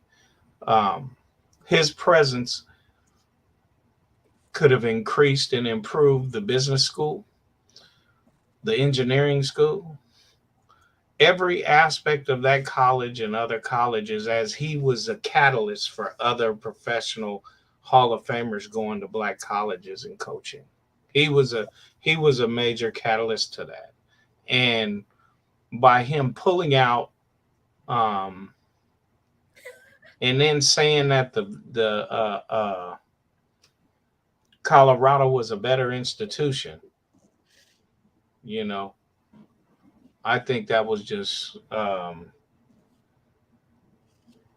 I just think that was a slap in the face to HBCU, because he said he was going to raise the level of play. He was going to raise the level of the HBCU sports to the D1 level. And then when he got to the D1 level, he said, well, we're going to leave that low level and go up here so they can get the best competition. When he's himself said that it's the same competition for the most part, and he's going to show that by what he brings to the table. He didn't give himself an opportunity. I mean, there's more to it, but I think I would have liked him to stay just a little bit longer to see what kind of more of an impact he could have had on our community. Um, because the players are a part of the community in Jackson. When you go to Colorado, they're not going to be a part of that community. They're not, because the D1 schools keep the black athletes away from the black community. We know that with the University of Washington. Okay, we know they keep them away. So we know that that's going to happen at Colorado, which is less than 1% black on the campus. And so and then we know that with the increase of athletes and the money that they're going to make, it's not going to help the school because they're going to be alumni of Colorado and not alumni of Jackson State. So I'm looking at all of that and how that could affect, but I'm not looking at him as the reason that's not going to happen. I was just looking at him as being a good spark so that we can all jump on and be a part of the solution. That I'm not saying because it's not going to happen. I just didn't like the fact that he just did that the way he did. When we talked, I don't know if your mind has changed. Now, at one point you said that he left Jackson State worse than how he found it. I said that when he left, the students, his players were leaving. His players left. And so when you talk, did he do more harm or good to Jackson State by what he did? I think he did. I think he did more harm. Actually, but Who's gonna go That's next? Haterade? What? Precious, you ain't said nothing for a minute. What's up, sis? What you think? I mean, I really didn't keep up with the Deion Sanders situation like that. Like honestly, I didn't know he was doing all that because I'm not into sports or anything like that. But I did hear, for what I have gathered from the situation, I see both sides to it, because people do have the right to go and venture onto better things if they choose to fit. So people do have the right. But after seeing Dr. Umar's interview on the Breakfast Club, when he broke it down about that Deion Sanders and what the statement that he made, which is good. If you have not seen the interview, I highly recommend you watch that interview because it was good. And the way he broke it down, it did make sense. And he kind of pretty much said what Sir have just said. He said the exact same thing. So you know what? That actually makes sense, because if Deion Sanders leave Jackson State, who is there to carry on what he put there in place? Because if he don't have somebody with the same mentality or the same type of influence to continue what of the chain that he started, then yeah, they just gonna revert back to square one. So again, I don't know if who his replacement is there, but I do see the problem. I do see an issue with that. I definitely see an issue with that. And he didn't cut the shit. You did leave for money, and it's okay. You left for money. It's okay. It is okay. I don't know why people want to be. Yeah, it's definitely about the money, and it's fine. But I remember some people saying that he gonna do this and that for the HBCUs. They were bringing all kind of receipts up, and it's like, well, he didn't do what he say. I'm like, yeah, people will change up. Like, everybody got a good price, and Colorado had a good price for him to abandon whatever he claimed to want to do for Jackson State. So I can understand why people are pissed off about that. I'm not going to be mad at them. I can see how that could be a problem. Is it worse? I'm not sure what I'm pretty sure Mississippi one of the most it's called one of the most uneducated states in America. Is one of them. So for him, it is a great possibility that him leaving probably did leave it in a worse state than what it was. It's a great possibility, but I can't say that for sure. And that's my take on that. Bob. I'm gonna hold Deion Sanders to the same standard that I hold all people to, the reasonable man standard.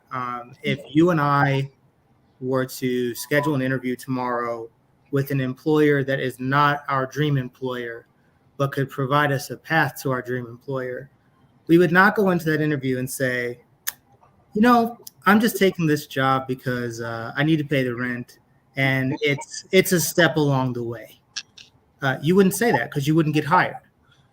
You would say this job represents a part of my passion. You would say this job gives me an opportunity to better myself, and you would say, and hopefully I bring something to this organization that would benefit it as well, and it would be mutually beneficial. That's the language that you would use in an interview.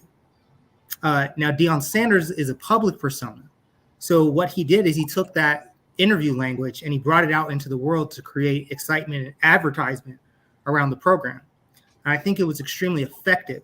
Jackson State improved on the field, but they also were able to create contracts with different companies because of Deion Sanders. I mean, the uniforms, for example, that the university got, the upgrades to the locker room, those are all things that wouldn't have happened without him. And then someone said he was selling wolf tickets. And I don't disagree with that either. He was selling wolf tickets, but I'm saying you sell wolf tickets too at all your interviews that aren't your dream job. And if we're just going to, keep the cap at 0, then the reality is that he's still black. So if you look at the opportunities that his peers get that are white for their first head coaching jobs, they're still better than the opportunities that he gets, even though he is recognized as the greatest player of all time at his position. So really, the starting point for him was probably always going to be the HBCUs. It was probably always going to be that. But I think that he always wanted to coach at the highest level. And I think that's part of the reason why the point that was already made is so salient, that if he would have just said that his ultimate goal was to coach at the highest level, then people maybe wouldn't be able to make the comments that they're making about, the wolf tickets. But I just don't think that he ever would have had an opportunity as an African-American male, regardless of football experience, to actually get a Division I coaching job. He just wouldn't. That's just not an opportunity that comes up for black males, just like in the NFL. I mean, Jeff is the head coach of the Colts. Yeah. And Steve Wilkes, for example, just led the Panthers to like a 6-2 stretch at the end of the season, did not get retained by the Panthers. So your success and your metrics as a player or as a coach, when you're black, don't matter. There's white people with less experience that will always jump the line. But if he takes advantage of this opportunity at HBCU and shows out, he understood maybe one of the Division I schools will give him a chance. And if we're being real, he took the worst job in the Pac-12. So he still didn't get a good opportunity, which goes to show my point is very salient about a lack of opportunities for people like him, despite their success. And like I said, I want to hear from people that do the same thing in their interviews at their mid-level jobs that aren't their dream. You doing what you got to do to get hired, and then you're doing what you got to do to get the fuck out of there. Yeah, well said. I agree with Bobby. That was one of the things, I just took the cap all the way off the bottle and just was like, look, man, the reality of it is the majority of black people in this country, I'd rather put it work for white people because they pay more. And they have access to more resources and more dollars. There's a reason why I work for the Tacoma Public Schools, and I'm not out here trying to start a Saturday grassroots school for, Black and indigenous, people, because I need to support my lifestyle and my experience and try to make some kind of attempt to generate some kind of generational wealth that I don't know how to do without working for someone who has more resources. And I don't know any black people who are trying to pay me that amount of what I'm getting paid right now. So I'm not going to lie about people. Yeah, I do what I do for the money. And he's got to look out for himself and his family, and try to make some kind of attempt for generational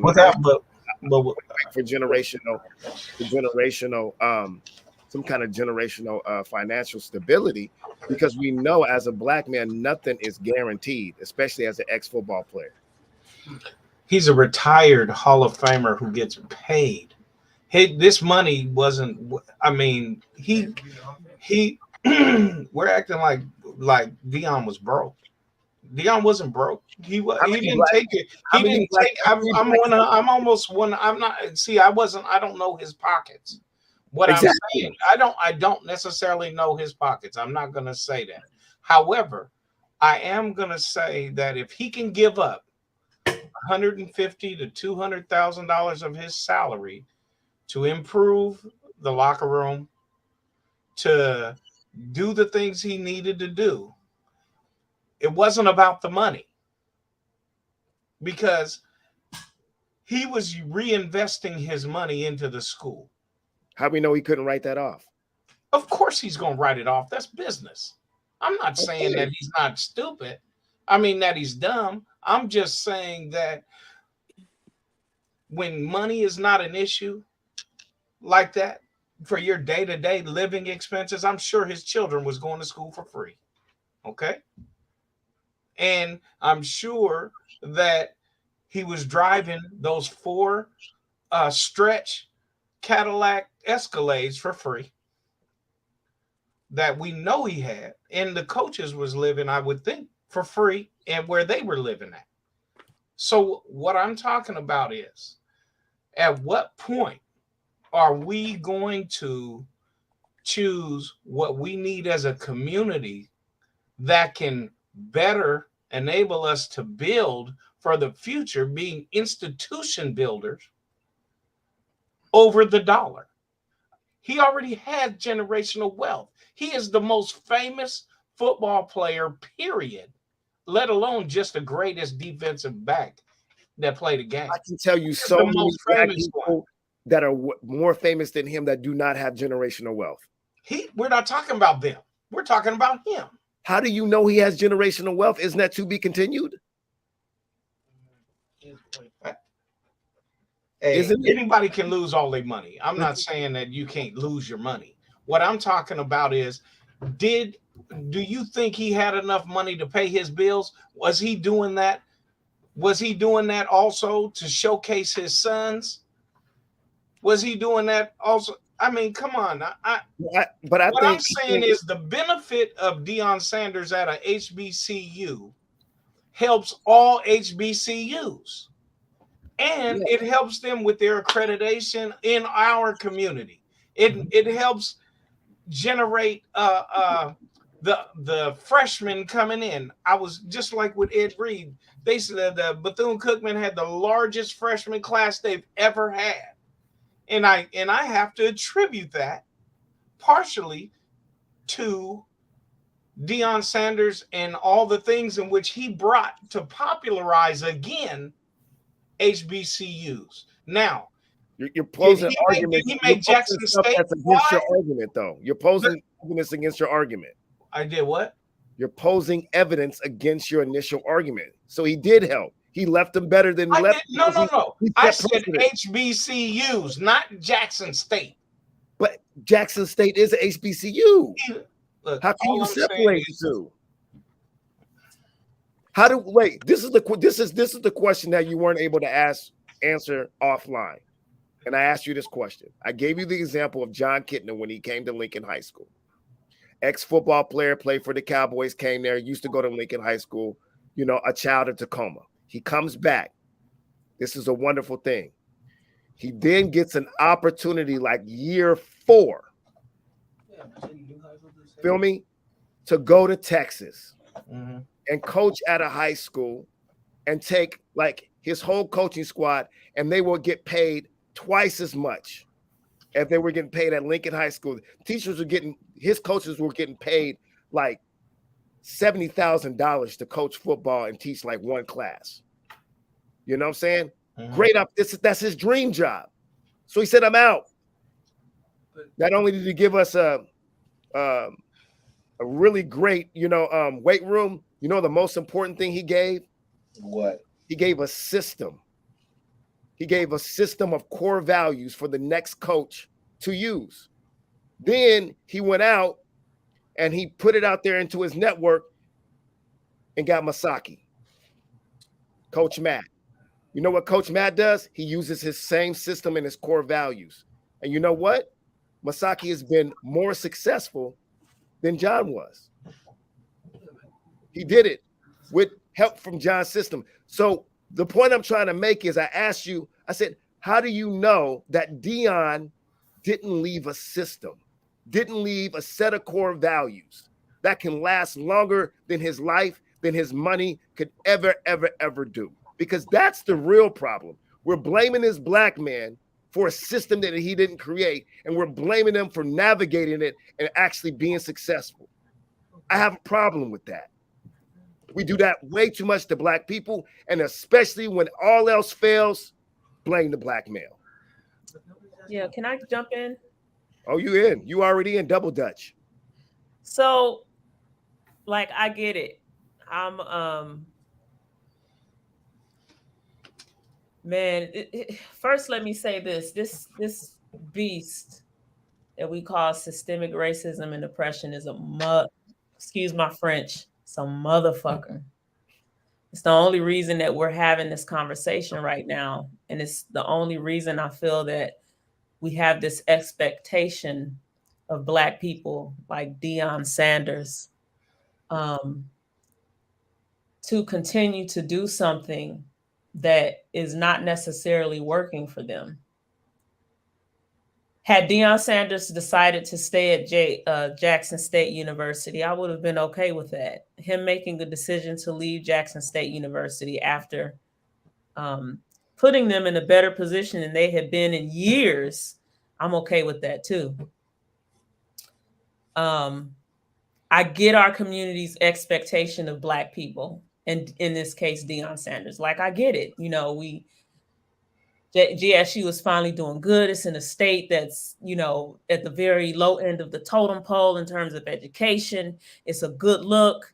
There are a lot of Black people, Black players, Black employees of JSU who could really benefit from Deion Sanders being there. You know, you're talking about a former NFL player.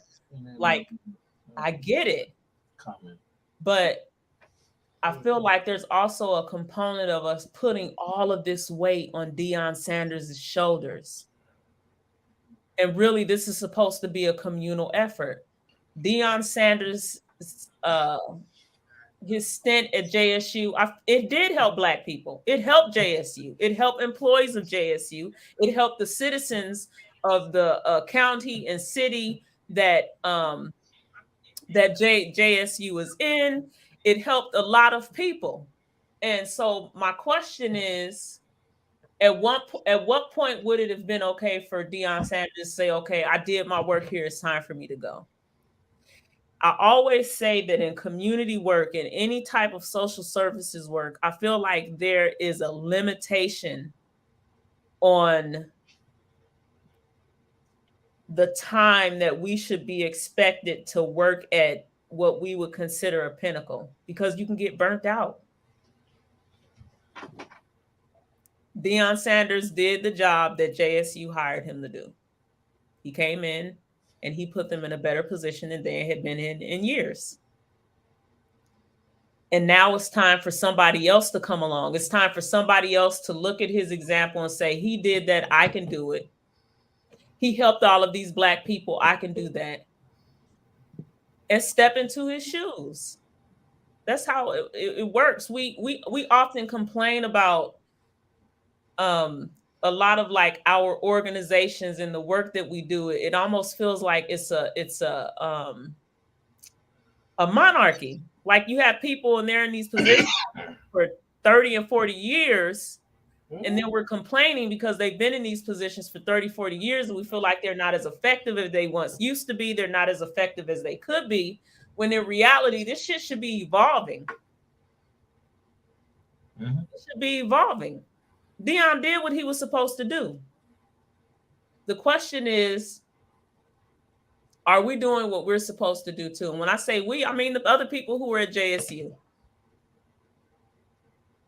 The employees, the assistant coaches, were they watching him? Were they mirroring him? Were they shadowing him? Were they looking at his best practices? Were they asking questions? Were they learning?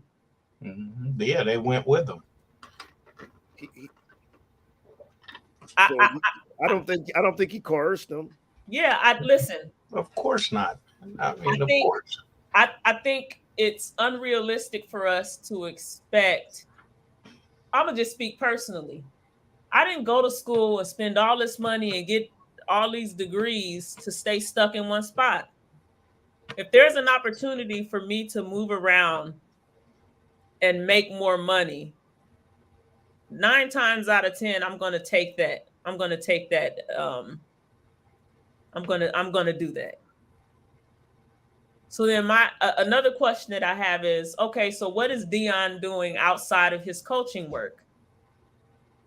Is he involved in community work? Does he I'm a little more concerned with that. I try really hard not to knock Black people when it comes to what we do to amass resources to help us pay bills. Like I try really hard not to. And so I think we should be more concerned with the concerted efforts that Black people put towards building community outside their 9 to 5s. Yeah, I don't know what else he could have done either. Universal, I think it's a lot, and it can be taxing. I don't think that it's fair for us to expect Deion Sanders to come in and save JSU by himself. And I feel like we do expect that, and that's why a lot of people are upset that he left. It's not just about Deion Sanders. Yes, he's the big name, he's the celebrity, but it's about everybody else at JSU. Aren't the majority of HBCUs owned by white folks? Aren't they state property? That's another question. What does let's talk about it. What does our expectations, is it really just just surface? Is it a good look? What does JSU do to benefit the community? I think when we say when we hear HBCUs, we automatically get in our feels, and I get it. Like I get it. But what is JSU? What do other HBCUs? What are they doing to contribute to the community? To accepting kids, because they don't have community colleges out there. Yeah, I have a lot of questions, some of which I don't have answers to immediately. Some people, I know Bobby wants to say something. I know the critique that I've heard from some people that says that HBCUs have a history of taking their most elite people and they're working for the establishment. So when we look at people like, I'm sorry, I can't even think, man. Vice President, I can't think, man. What's the sister's name, man? The Vice President of the United States. Yeah, they start, taking these people and they start picking them out, and they be like, some of our best people don't go to help our community after they graduate HBCUs. They go to help the establishment. I've heard Umar say that. I've heard that's one argument that I've heard from more than one person in the community. I've also heard the argument, that they're owned by the state, and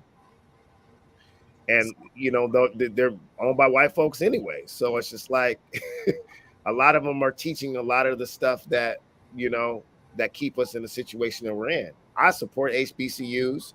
I think they're dope, even though I didn't go to one. I have my reasons. We can do a whole episode on that. Logic. Support HBCUs. I think you helped me formulate my question better.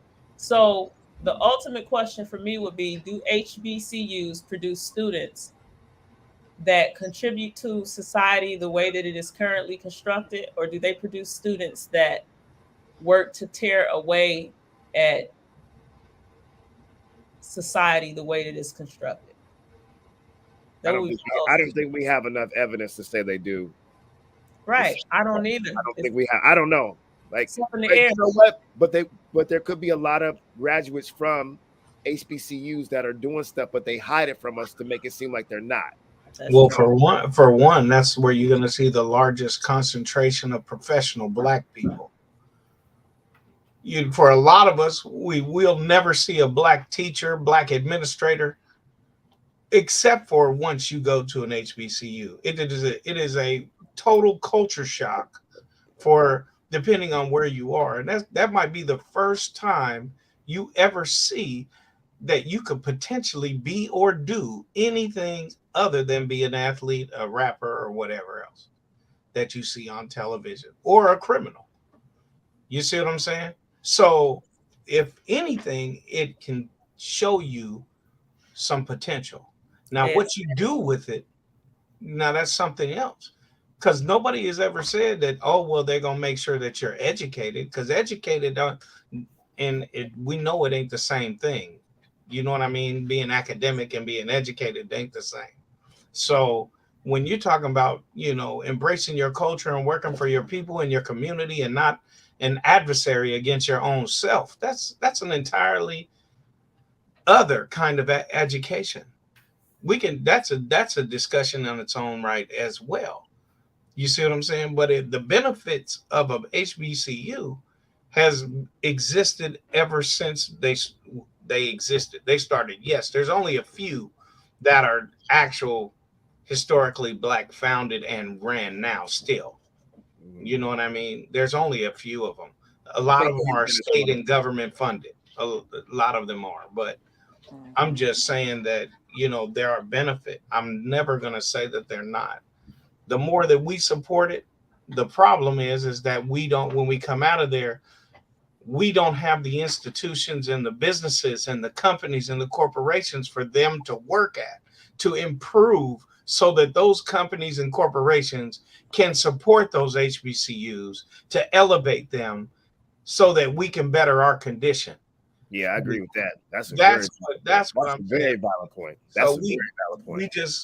We funnel them out of our community just like a cat who got a job and moved to Bellevue from the CD, rather than improving the CD. So the HBCUs do exactly for our greater community what it did for Deion Sanders, because the system provides that platform. It's basically the farm league for PWIs. I mean, you can say you can make that assessment as far as from a coaching. But so I will say this too. I know Bobby wants to say something. So no matter whether he had to stay there or not, that system is still in place, that the graduating class to make it to the next level is always going to be a PWI. Negative.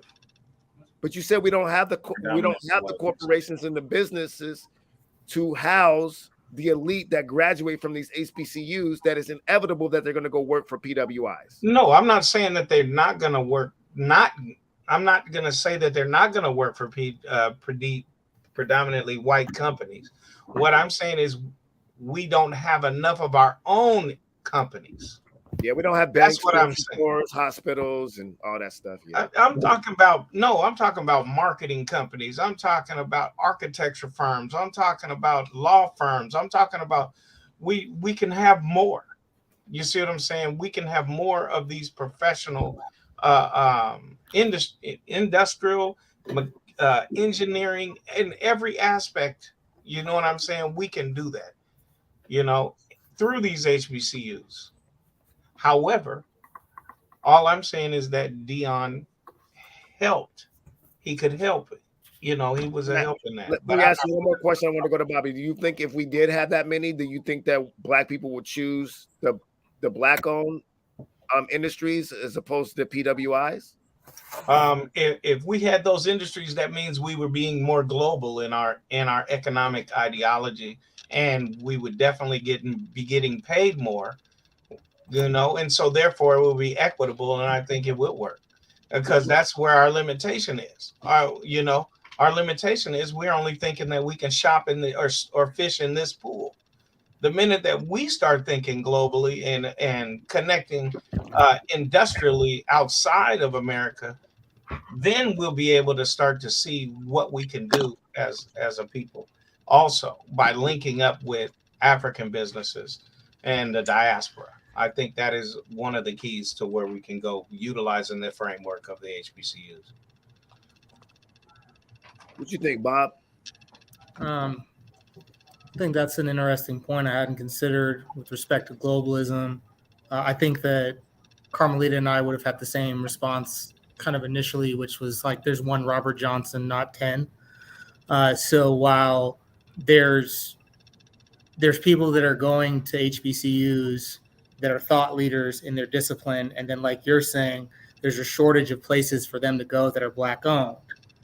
But the reality is that the amount of capital that it takes in order to start a lot of those industries, right, requires you to build relationships with powers that already exist, which is why so many of our Black folks that do make it are basically cronies with white folks that are elite already.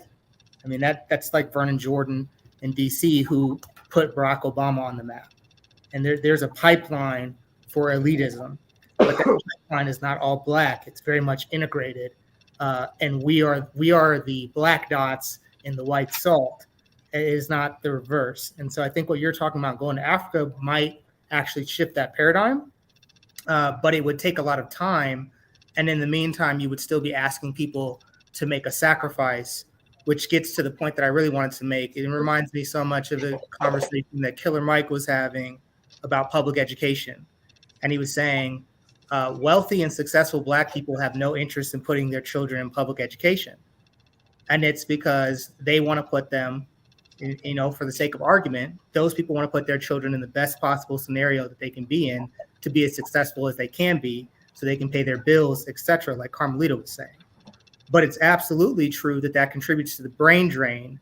And it's absolutely true that that actually creates what we call the death spiral, like from health insurance in the public education system, because your gyms are getting handpicked by the private school system and taken out. But if you were a parent of one of those kids that was getting taken out, you would be foolish not to realize you're putting your child in a better situation. And so getting to what Dion did, you would be foolish not to realize you were going to a better situation. And it's not fair to expect him to pass up a better situation for everybody else on everybody else's behalf. And that's something that Black people expect. That's something that Black people expect of each other, but at a micro level, as an individual, you would never actually do.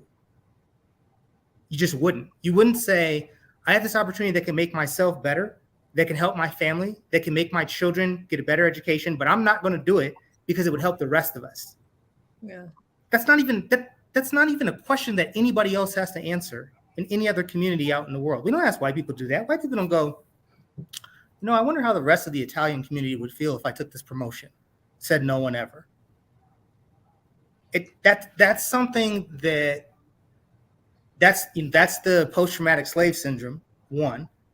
But it's also the effects of being placed in a situation where, depending on how long you've been up from slavery, in the words of Booker T. Washington, there's this mass inequality and stratification in our communities. And there's so much class divide where somebody who grew up like I did doesn't necessarily always even understand folks who didn't have all of the resources and privileges. And that stratification plays out when we have discussions like this, because people who have experienced good institutions and institutions that rewarded them for their work, that didn't fight against them, they don't care about what color they are. They just want to know if it benefits. And that's what Carmelita was saying. But if you're in that group that has to go into the institutions that are just for Black people, let's not cap here. Those are institutions that started off as things with less resources. That's exactly why we have the conversation that we do about gentrification. That's why gentrification is so disrespectful, right? Because you only got this piece of property because there was something wrong with it initially. But now that it's valuable, we're going to push you out. Well, same conversation. I would like to push back a little bit on that. That's good.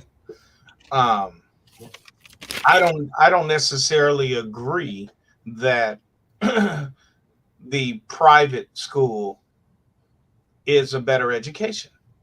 That's obligatory, right? You see what I'm saying? Because both of my sons are private school. Okay, and I had to get him out. I had to get my oldest son out of the private school because there are other dynamics that you have to deal with. Yeah.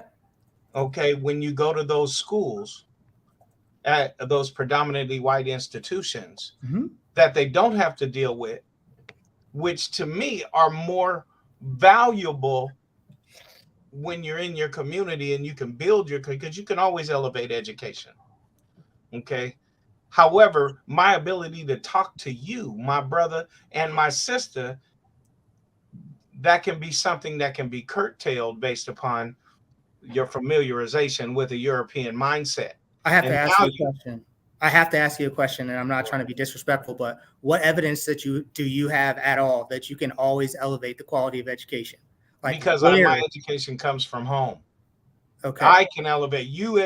Primary education of a child comes from home. Right. That's But what I that's mean exactly. that's what I mean by elevating education. Number one. And if you do that with you and you're involved in your child's education at school, then therefore that child is also going to help his friends or her friends in their character, in their building.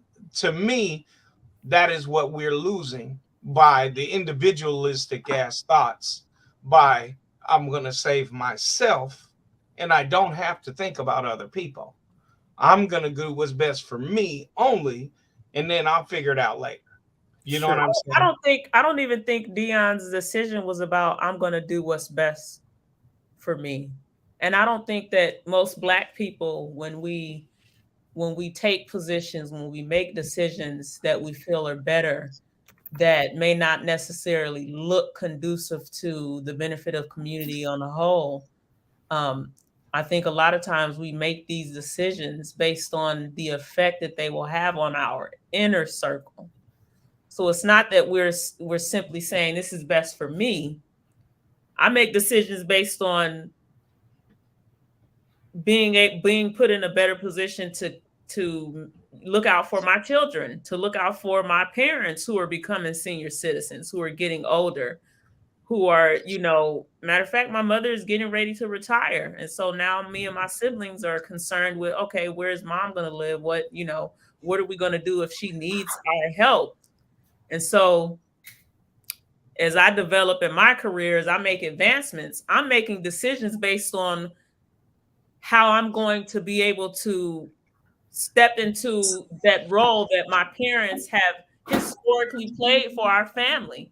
Right. So it's not so much an individual, it's not so much individualism as it is how am I going to be able to take care of my family, because I know nobody else is going to take care of my family. And then after that, we start talking about community. Indeed. So I think it's fair for us, those of us who build community, who are concerned with community, I think it's fair for us to have an expectation of each other, a reasonable expectation of each other, to have some sort of community building efforts outside of our 9 to 5. If your 9 to 5 is not geared towards building community, because some of us do that for work. But if you work corporate America, or you do something that's not necessarily conducive to Black community, how are you using a portion of those resources to build community outside of that? And I feel like that's where we need to start putting most of our expectations of Black people. That agree. And all I'm saying is I'm in agreement with what you're saying. I'm saying that you elevate that into you take what the community, just like they say, all politics are local, right? And so you're looking at your community is based on your family. And we know that the family was the number one target of white supremacy, to disrupt the family. So if you disrupt the family, you disrupt the community, you disrupt everything. So therefore, if you're looking at, okay, I'm making these decisions, yes, you're making decisions so that you can help your family. That family, all we have to do is open that paradigm to what that family looks like. I have sons and daughters. Logic has sons and daughters. He has sons and daughters. Brother Bobby here has a son.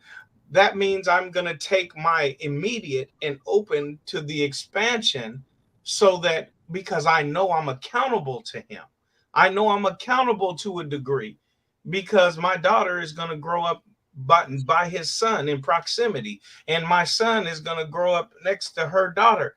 Those types of things. And that's what I mean by when we make choices not just for the dollar.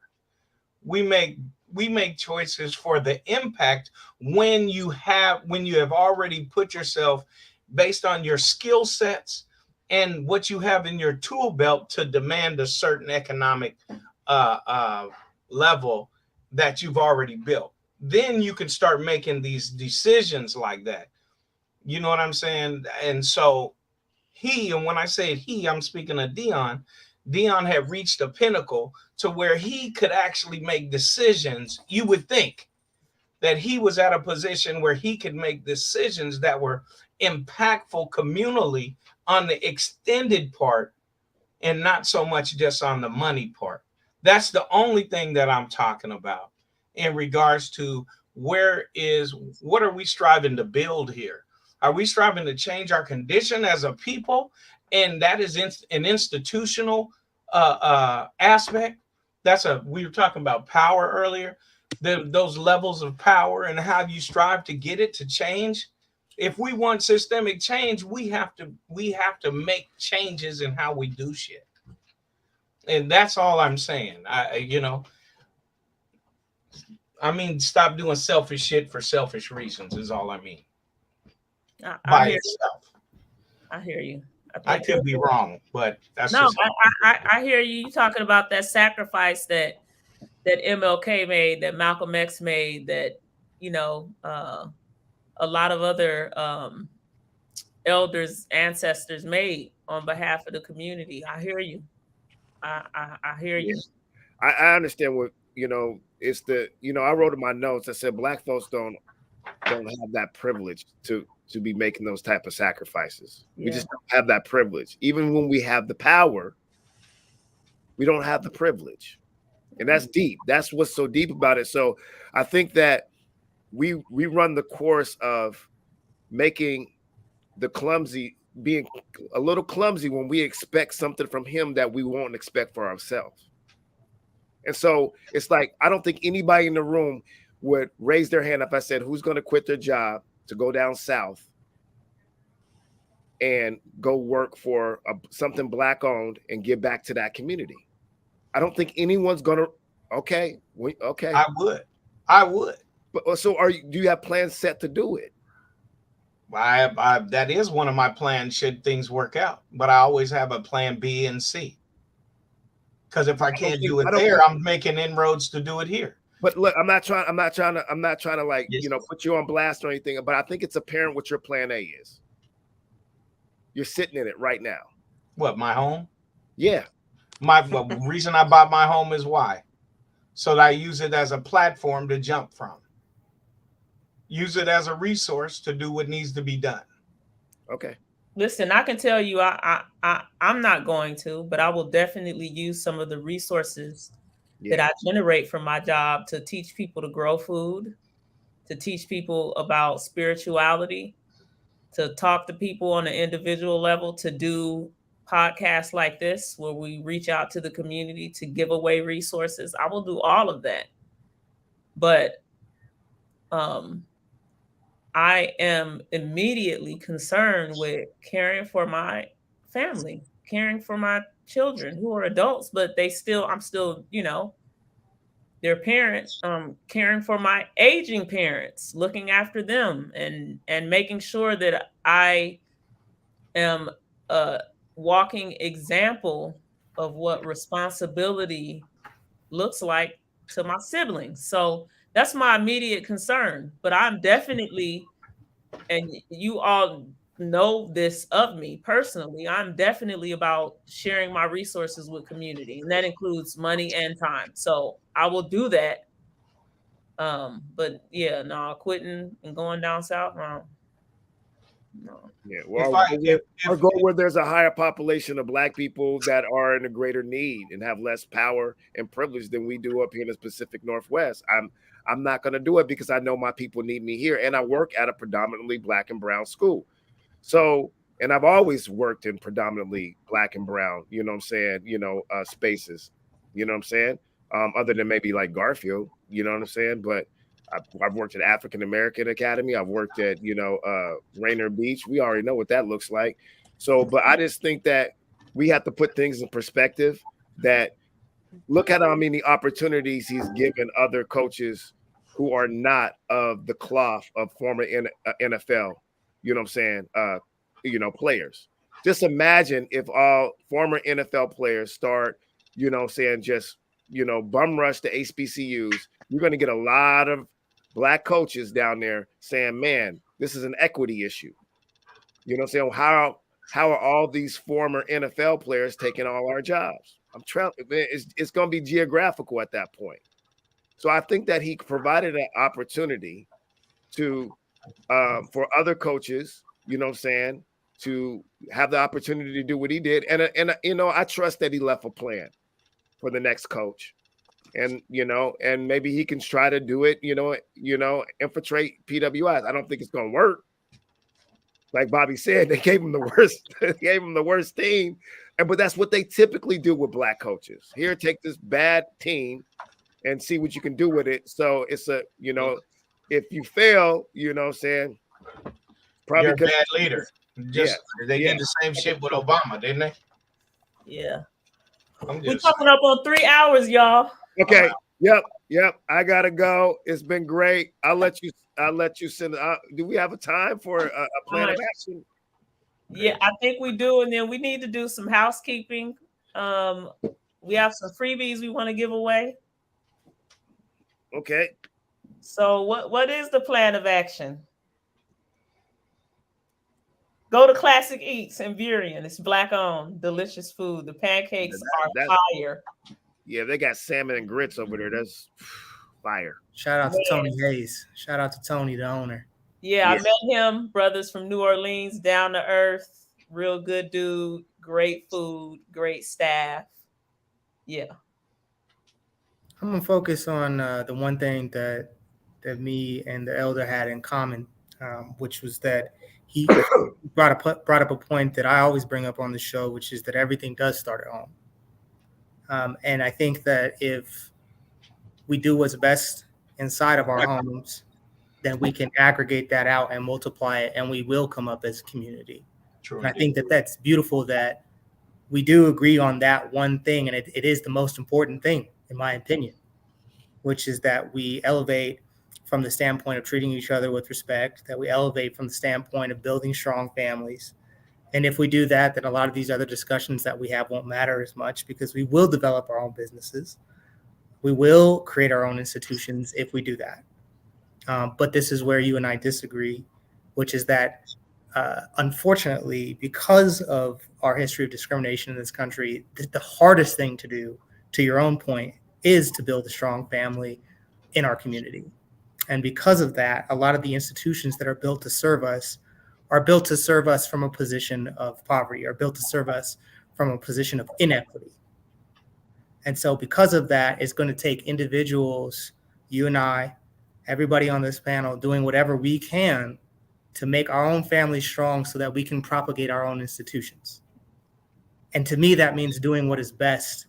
To me, that's what that means, doing what is best for who is in my household. And if you do that too, and we all do that, I do believe that we will eventually be in control of our own destiny financially and politically, but it's going to take time. And I don't think that there's an easy way out. So, love the people in your house, do what's best and respectful by the people in your home. Yeah, well said. I would say my plan of action is do what you need to do to support your family. The first institution is the home, and do the best that you can with causing the least amount of harm as possible. That's my plan of action.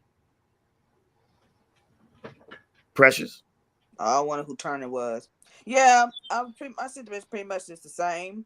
And I think this is also I think it should be a point to us as a community need to be honest with ourselves of what we really want. Not only from ourselves, but also from our community.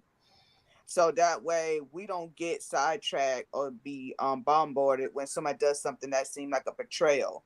I think if you just be upfront with what your intentions are, I understand how Bobby said, people say what they want to say to get their foot in the door. And that's understandable. But if we truly want to build a community, we need to be upfront with that and be upfront with it, with what a building your community looks like for you. Is it from a progressive, collaborative standpoint, or is it from your own individual standpoint? And either way, it's perfectly fine. I think we just really need to be honest with ourselves. And if we are going to, go to, and I have no issue. I think we all know we have to take care of ourselves and our family. I don't think no one ever think that's a problem with it. But I think what I've been hearing throughout this conversation is that it wouldn't hurt too much to really look to see who else can you pull on this same game plan you have. If they're being honest with themselves, if they've got the same game plan as you, and you can put them on. But again, that's a long road, and everybody don't think we do not think the same. So that's my plan of action. I hope you have to see with the whole Deion Sanders. We won't really know until down the line if it was if what ultimately pans out. I think it's too soon to really say. I'm gonna go next so we could let the elder have the last word. Um, I think the first thing that our community needs to realize is that we are one another's greatest and most important resource. No matter what it is we're doing, community building, paying bills, rearing our children, developing ourselves personally, working on spiritual, mental, physical, and emotional health. We really can't achieve maximum results without one another. And I want us to understand that. And I want us to just like really think about what that means for a minute. And it means a couple of different things. Most importantly, I think the two most important things is this. Last night I was in this meditation that was facilitated by Raul Nefer Amen. And he was talking about showing one another grace. And grace is about forgiving one another, understanding that it's a lot of stuff that we have to filter through in this society. And so it's important that we're able to show one another grace when we misstep. And in this meditation, he was saying that a big part of that is understanding yourself. And so if you can understand yourself, and if you can understand why you make some of the mistakes that you make, it's easier for you to extend grace to another person, because you can most likely understand why they made the mistakes that they made. And I feel like it's a really important component and an important part of being able to build community, because we can't do it without one another. We can't. And I think if we understand that, we'll understand that we each play an equally significant role as the next man in the work that we set out to accomplish, instead of erroneously putting the weight on the shoulders of a few, like Deion Sanders. It's not just about Deion Sanders. And this probably sounds a little cliche, but at the end of Spike Lee's movie, when all of the students were saying, I'm Malcolm X, we each play a significant role in this work that we're meant to do. So I think it's important that we remember that, and that we embody that throughout our movements and our interactions with each other every day. I think through my journeys with organizations and paying attention to prior organizations, one of our biggest struggles is preparing the next generation to receive the baton. We have a problem communally, and I also think it's a tactic of white supremacy to see our success and to pull our great thinkers and our leaders strive to do the best they can to pull us from the community before they have an opportunity to set a system in place, to prepare the next person to pick up the mantle and be able to add on and to continue to fight. Because Because as that one raises up, if they're still attached to the one who took their place, then that's an umbilical cord that can be pulled again. You know what I mean? And that can continue to strengthen and feed one another. And I think that that's a definite tactic. And I really would like us to work hard at the preparing of our young people. And I'm real happy that Logic does that well at the school, in the school atmosphere, everywhere he's been very impactful with these young people. And what that does is, by being an example, by being that excellent quality of a person, it allows them to discern between what is and what isn't. And to a degree, it's preparing them to receive what they are divinely supposed to receive. And that is a true education on where their responsibility lies personally and communally, because it's not just by yourself. Because I give a dang, and we should care about our neighbor and our community. And the work that we do, nobody said it was going to be easy. They just said it was going to be worth it. And sometimes we sacrifice on purpose, and we have to a degree, what we can. And sometimes it takes a lot of us. A lot. When I say takes a lot of us, I mean takes a lot out of us, because especially up here, there's only a few that are working diligently, and it affects our community, but it affects our family. It puts a lot of pressure on our family, because it can damage us. It can damage our family, because our family may not get as much of us as we could if more of us bought in to what it is we're striving to do.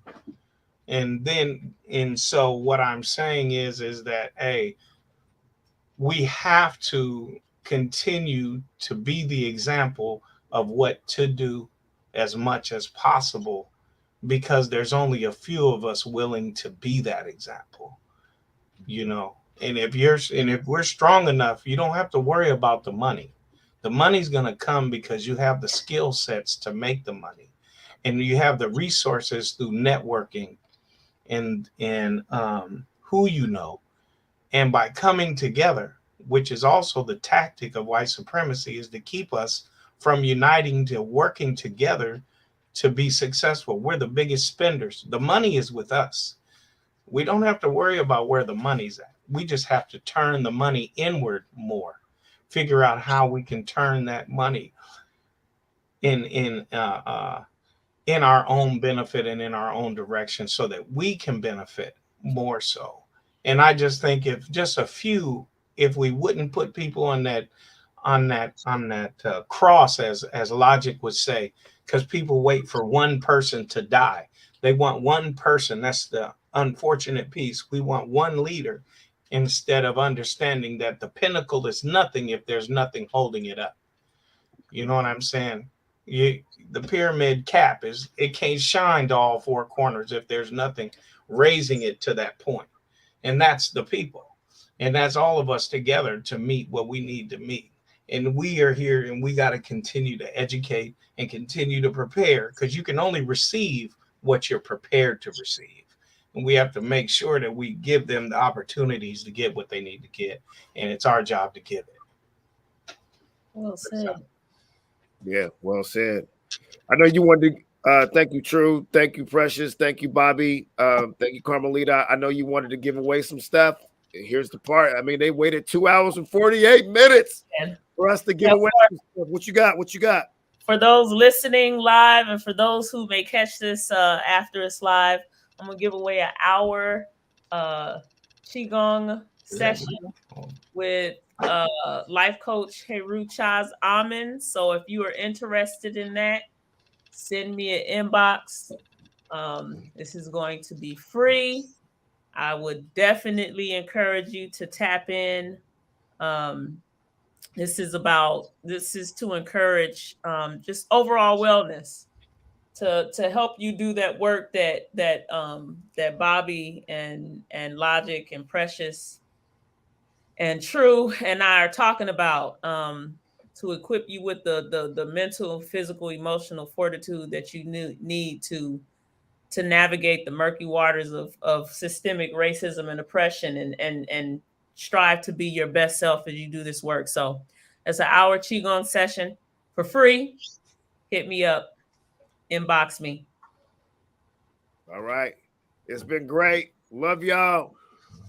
I'm gonna repost this again, man. And we'll post this a couple times, you know what I'm saying? So and show reruns of this. This has been a really good year in review. This is Carmelita's idea, and shouts out to Carmelita. She produced the show. And we out. We love y'all. Seed Talk, stuff to make your seeds walk. Peace.